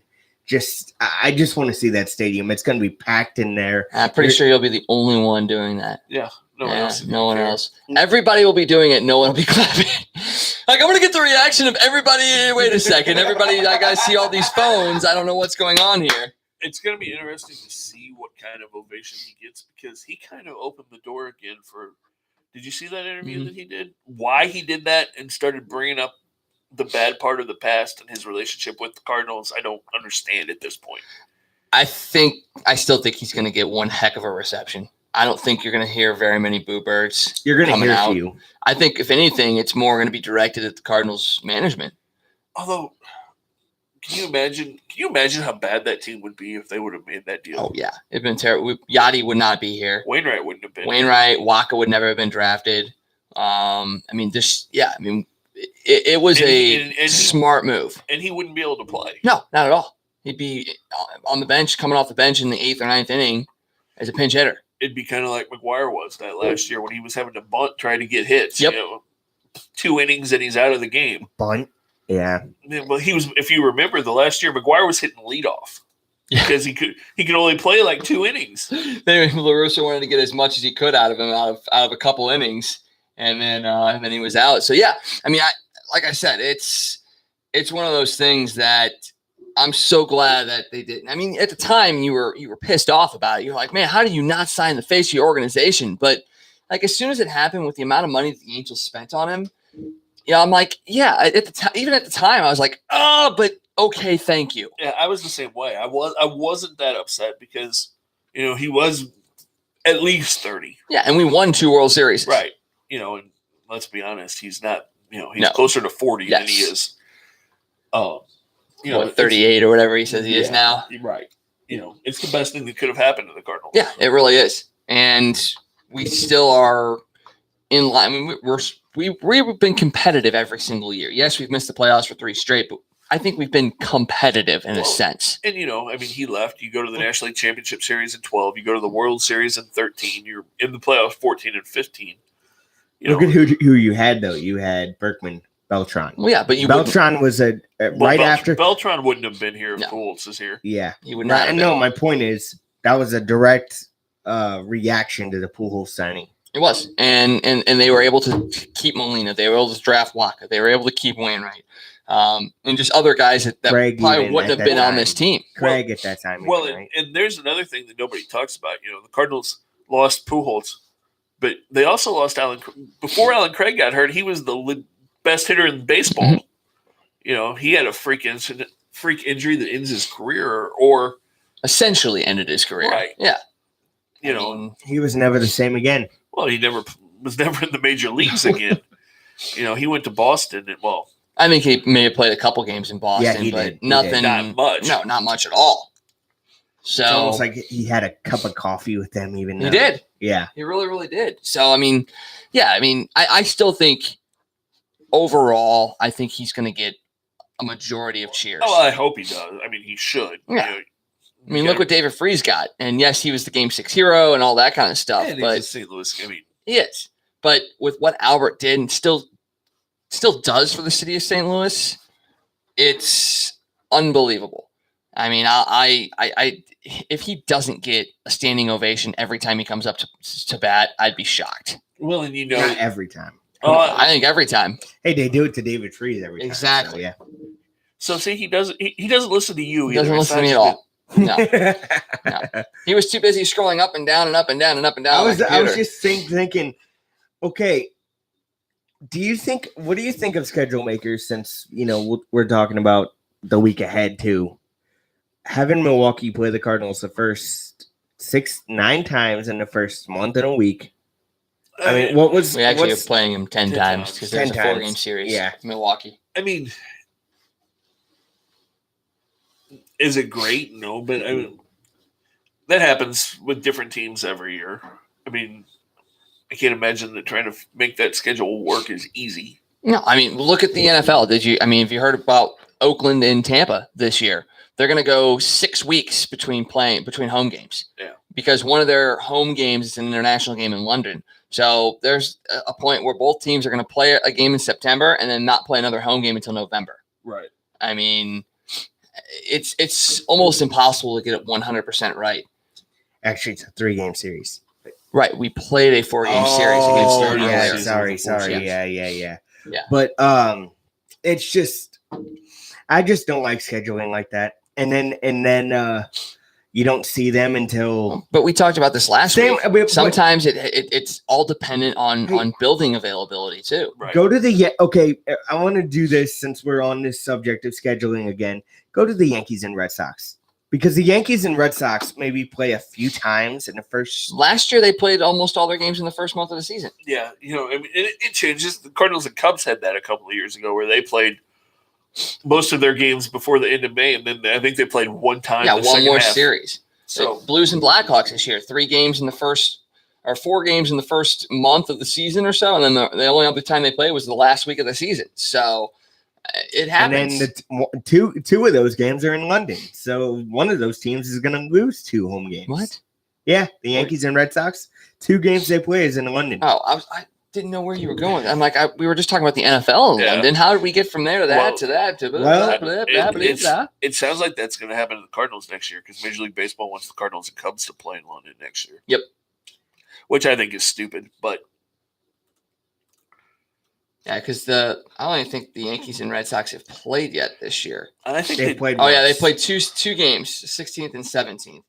And then the next matchup is not until the end of May 30th, 31st, 1st, and 2nd of June.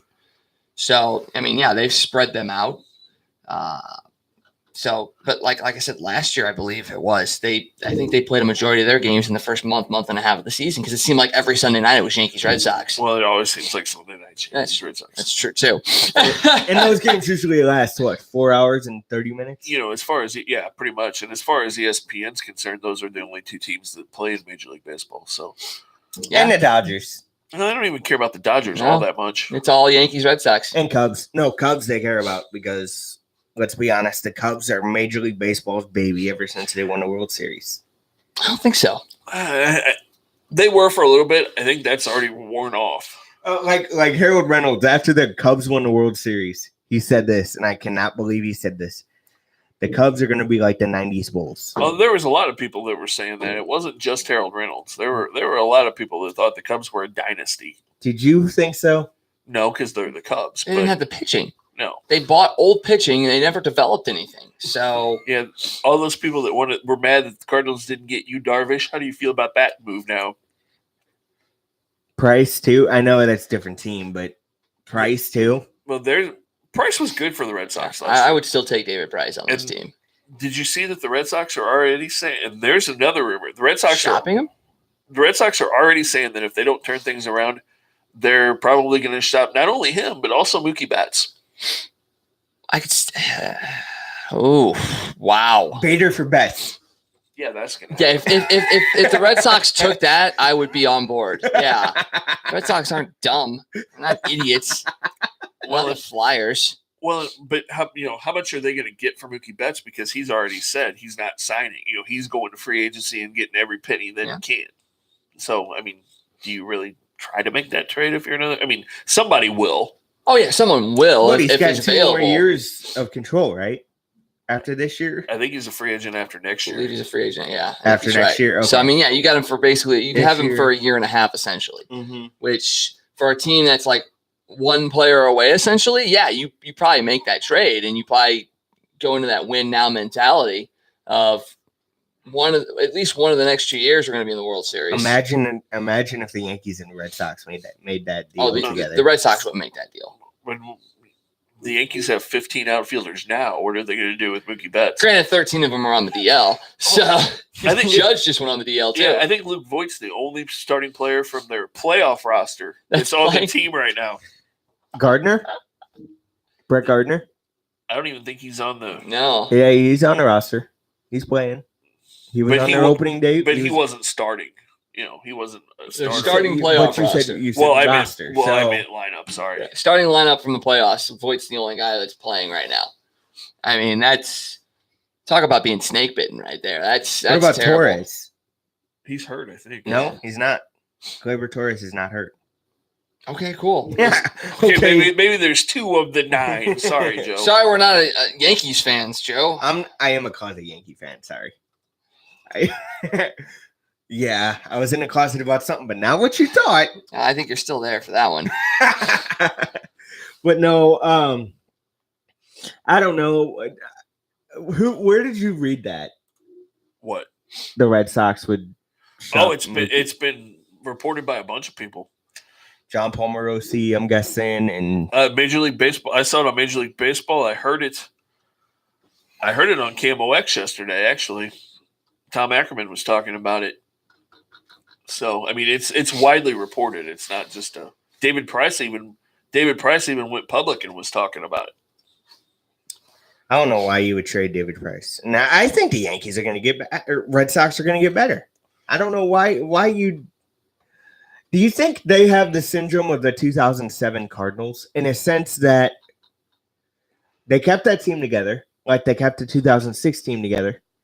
Well, it could be postseason hangover too. I mean, that happens to a lot. Do you of see the teams. comparison I'm trying to make though? Because the Cardinals that next year were terrible. Not terrible, but the 2007 Cardinals team was old.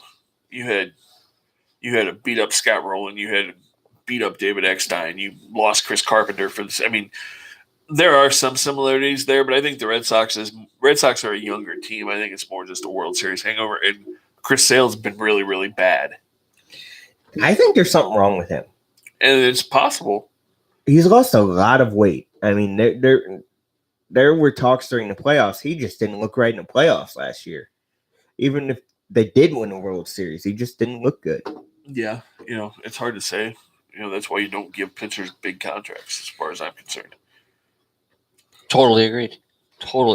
So, yeah, this could be a very interesting just summer, really. I mean, guys moving. I mean, we talked about free agency. Almost everybody that's going to be a free agent next year's already signed. Yeah. So it's really going to move to the trade deadline. And the fact that now that there's one trade deadline. It could be really busy. It could be a really, really busy trade deadline, or there could be nothing happen. It could be very interesting. Very, very interesting. So. Do you guys like so it's like, I mean, do you what is your American League team? If you had an American League team that you have an American League team that you hope does well. I like the Astros. I also like the Indians. Hello? And the phone is ringing. We're not going to do not have a phone line, just so you guys know. So there's no calling into us.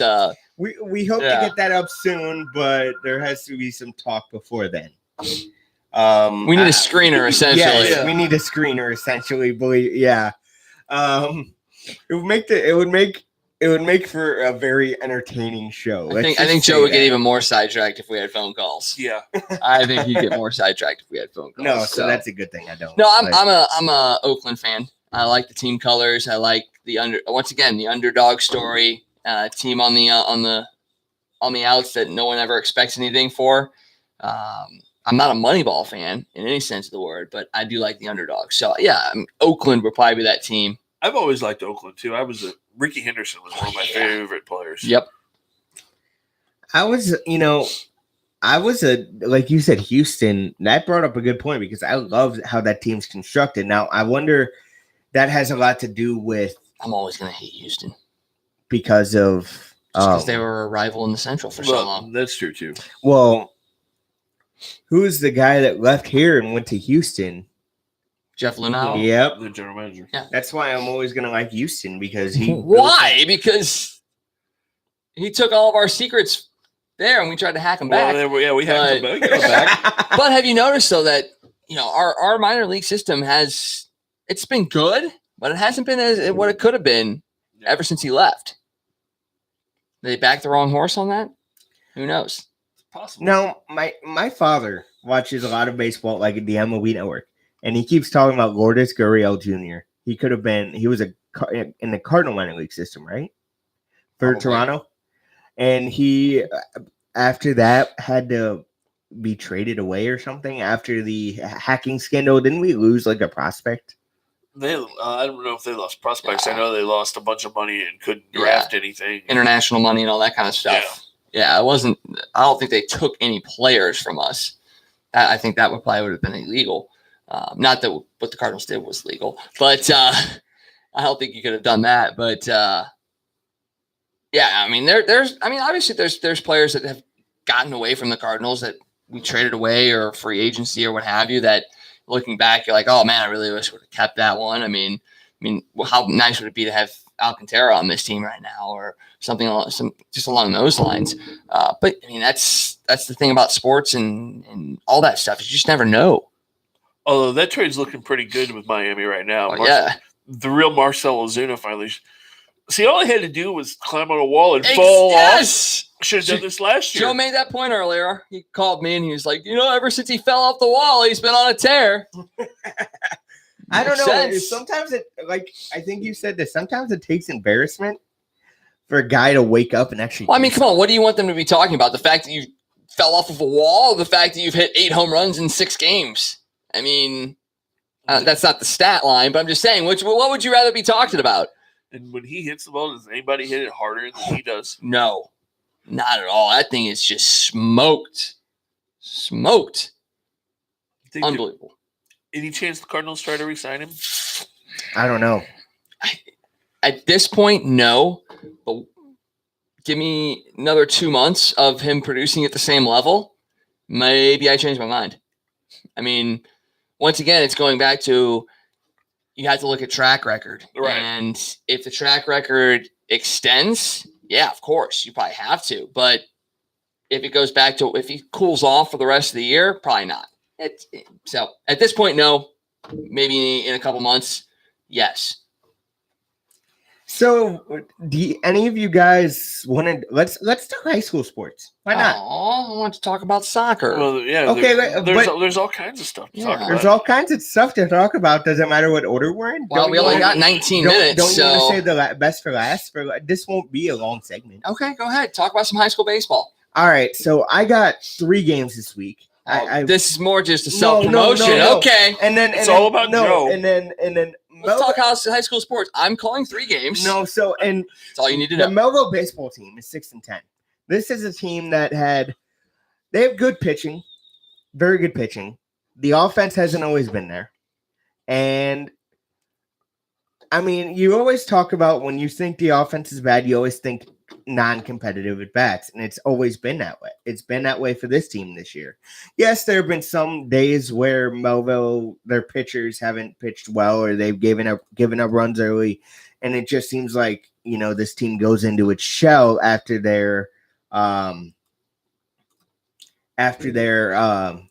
pitcher gives up 3 runs in 1 inning. It just seems like they have no fight in them. Well, and there are some times where they just tear the cover off the ball. This team, to me, I mean, I love all the guys on this team, but I will say this. The Melville team is, to me, like Jekyll and Hyde. And this is, I'm not talking bad about anybody. I'm just saying. Well, one of those guys was bad. Yeah, Hyde wasn't a great guy. He killed people. Do we got to go into that? You brought it up. Well, a lot of people brought up the Blues as a Jekyll and Hyde team. So don't even go there. Well, but we're talking professionals versus amateurs. So, I mean.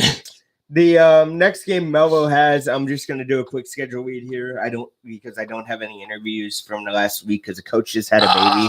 Well, congratulations. So, which coach? Coach Tim Odie just had a little girl, I believe. His wife did. We're going to clarify. His wife did. His wife did. Not the coach himself. No. So I didn't, for good reason, because he had to get home to his wife and his new baby. They also have another kid, so you can't forget about the other one. He's a pretty busy man in all due reality. So I'm not worried about that. Their next scheduled game is 4/23 Gateway Tech. The 29th, they don't have a game until 6 days later at SLU High. This is the only night game on the Melville schedule. It's pretty cool. Yeah, it is. High school games are pretty cool. Why don't they play high school games at night? Because a lot of them don't have lights. That's dumb, don't you think? I know some high schools are near homes where it'd be kind of hard to have clearance. That's exactly why. Almost every high school is surrounded by homes. So, you can't. The ordinances and stuff like that don't allow it. So, and then they're at home on the 30th against Lindbergh. 5-1 to play Chaminade. Tough stretch. Tough stretch. I mean, I called. You were talking about teams, expectations and all that stuff. I called the Eureka Summit game last Wednesday, and it was a matchup of two guys that had sub 1.5 ERAs. That game ended up being like 17-15. Wow. And it was one of those things where Eureka jumped out to a 10-run lead after 2 innings. Summit came back and ended up winning that game. Wow. So it's high school sports. Anything can happen. Yeah. That's the beauty of it. So, yeah, I mean, it is what it is. Yeah. Things like that happen. All right. So the games that I will be doing this week, besides calling. Back to Joe. Again, all about Joe. Okay. I know you guys give me crap, but seriously. You need to get your voice out there. I want to dub these games because, I post them on the show page. I also post them on my personal page. So I'm doing a high school softball game tomorrow between Grandview and Crystal City. Wednesday, I will be doing a baseball game between Grandview and Herculaneum. And on Thursday, I'll be doing Hillsborough versus Festus. Very nice. And those are all on Livestream STL. There you go. Plug it. So be sure you guys and girls, if you're able to watch, please watch. And please forgive my horrid broadcasting. Just kidding. Give him support. Give him critiques. Give him some positive and negative notes. No. Or go to the game and go talk to Joe after the game and ask him about figure skating. Yes. He loves it. Yes. Which, you can sit there instead of going to the game to heckle the teams, heckle the broadcaster. Absolutely. I know. So, were you heckling me? When you heard that? What was your thought? My first thought sounds about right. I still love the fact that in our message, he's like, "Guys, I'm watching figure skating. Please talk about it on the show." Yep. Like he wanted us to draw it out. Yep. It's just, I just want to hear how creative you guys are bagging on me. You know what I mean? Because we've worked together and you guys give me crap anyway. So I want to hear how good you can be at that. The bad thing is, I picture Joe sitting at home in his sparkly rhinestone little outfit watching figure skating. Calling out all the technical fouls. Yeah, absolutely. That was not a triple Lutz. Okay, that was only 2.5 turns. And then he tries to do it himself to show. This is how it's done. Oh goodness! Oh my God! Although, to be perfectly honest, one of my younger crushes was on Tara Lipinski back in the day. So she was pretty cute. I mean, her. Oh, and I was at physical therapy last week. We were talking about gymnastics. Dominique Mocianu. Yeah. I mean, he was an early middle school crush. So yeah, I mean, when it comes to the Olympics, dude, watch it. It's about supporting country. Do it. But a Sunday afternoon. In between the Cardinals and Blues game, in between the Masters, and the Masters, Masters. The Masters was on. There was a Cardinal game. The Blues were getting ready to play, and Joe's watching figure skating. Not women's pairs. Pairs figure skating. Yeah. So, yikes! But moving on from that, we have to talk about the fact that St. Louis is on the verge of having an MLS soccer team. Yeah, I'd say it's probably 99.9% a done thing. Yeah, I think so too. They released the stadium renderings on Saturday, wasn't it? The square stadium? Friday or Saturday? That stadium looks awesome. The stadium looks great.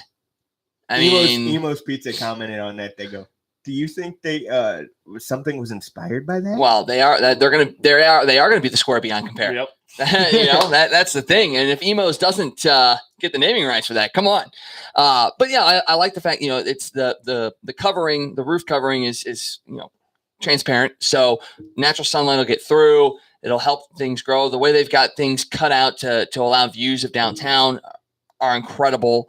The fact that the field's actually going to be sunk under the street level. Yeah, what is it, 40 feet? 40 feet under the street level is going to give it a very unique atmosphere. They're going to be able to that noise level is going to rival like an arena. Well, absolutely. So it's going to be incredible, and the support that it's going to get from.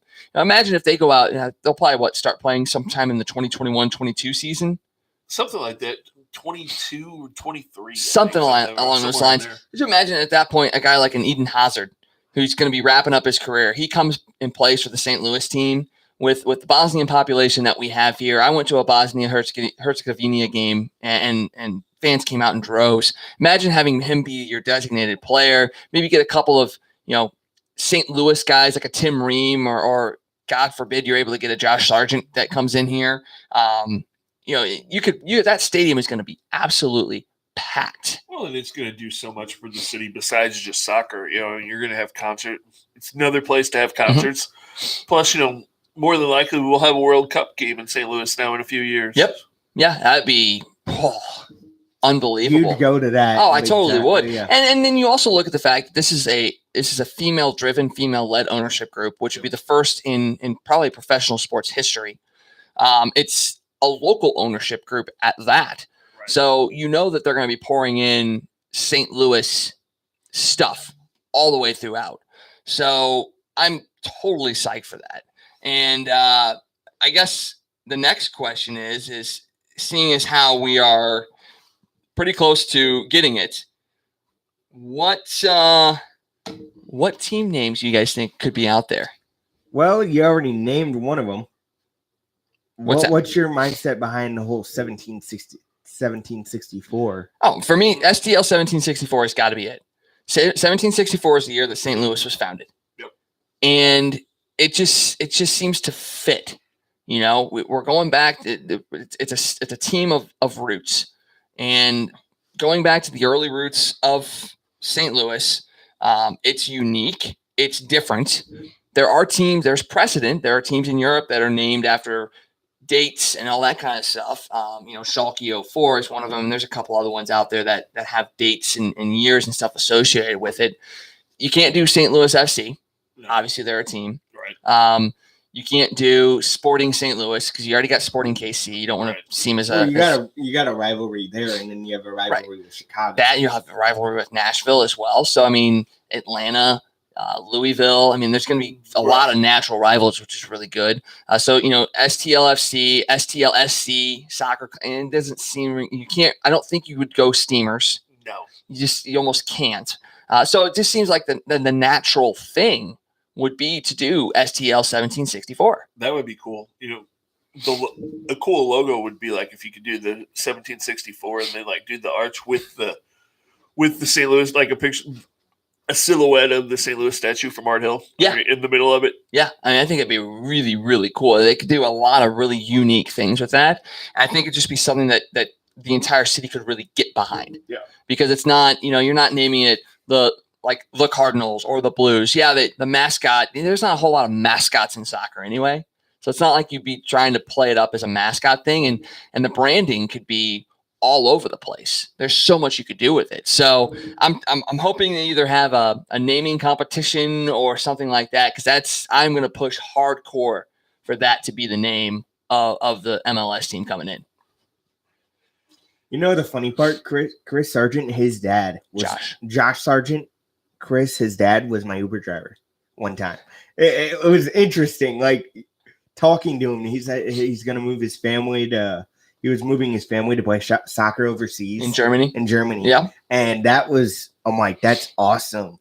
And then I hear that, I'm like, wow. Just to not know somebody necessarily, but being in a car with somebody driving it. Well, you know what I mean. Dude. I know. Just being in proximity. Yeah. It's pretty cool. It is pretty cool. So, would you guys go to an MLS game? I would. Yeah, I'll go. I'm not the biggest soccer fan in the world, but I'll definitely go.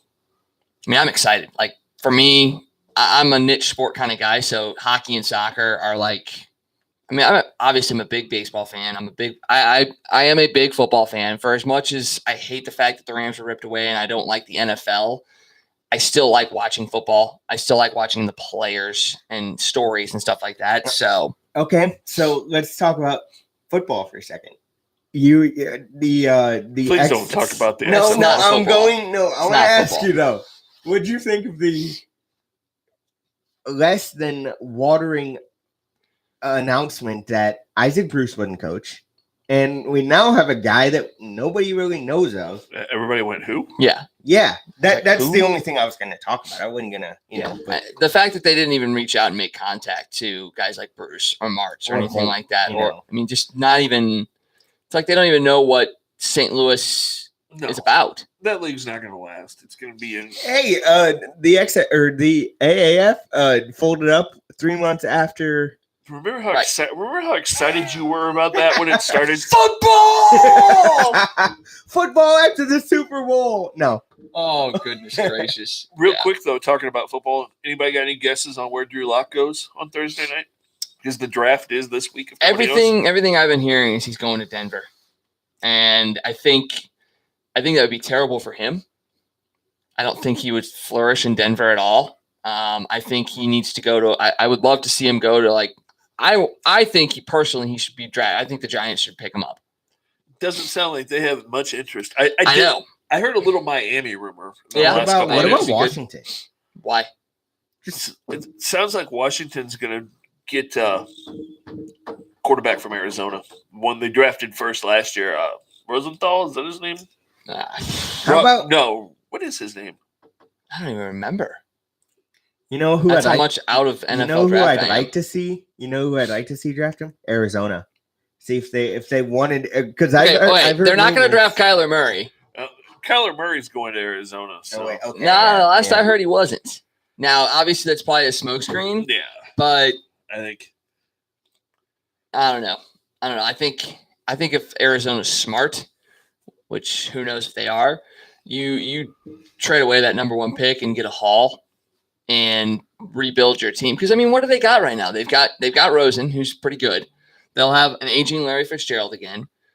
They've got a good running back in David Johnson, but they really just need help. And if they were smart, they'd deal that pick away, get a lot of equity, and then build that team back up. Yeah. But knowing them, they'll draft Kyler Murray, they'll keep Rosen, and go from there. We got our 2, quote, franchise quarterbacks, but we don't have much else. Unless they're going to have Rosen throw to Murray. There you go. I don't know. He is a freak athlete. But he is. I don't know. It's going to be very interesting because there's not a whole lot of can't miss players coming into this draft. So you got Bosa, you got Murray, and that seems to be about it. It's like those guys are projected 1-2, and after that, it's kind of like a crapshoot. Yeah. You don't hear a whole lot of talk about that. To be perfectly honest, I haven't heard a whole lot of NFL draft talk at all. So what'd you think of I don't know, I didn't ask, I asked you this, but I didn't get to ask Scott this. What'd you think about the whole draft lottery scenario in the NHL? How Chicago moved up 12 spots to the number 3 spot. What's your thought on that? To be honest with you, to show you how much I paid attention to stuff, that's the first time I've heard it. I'll be honest. That's ridiculous in my opinion. At least you're not going to get Hughes, but still, it's the fact that Chicago is the NHL. Like I said, with the MLB, not anymore, I guess, whatever. But Chicago's the NHL, baby. Well, of course it is. They're the most between them and Pittsburgh. They're the teams that they lord over the entire time because they've been successful. They have marketable stars, and that's about it. Yeah. So until be perfectly honest, the Blues won the Cup this year. That might shift down to St. Louis. It could. Although it won't. The national media not big fans of the Midwest. No. The National Blackhawk Channel. They're not called the National Blackhawk Channel for a reason.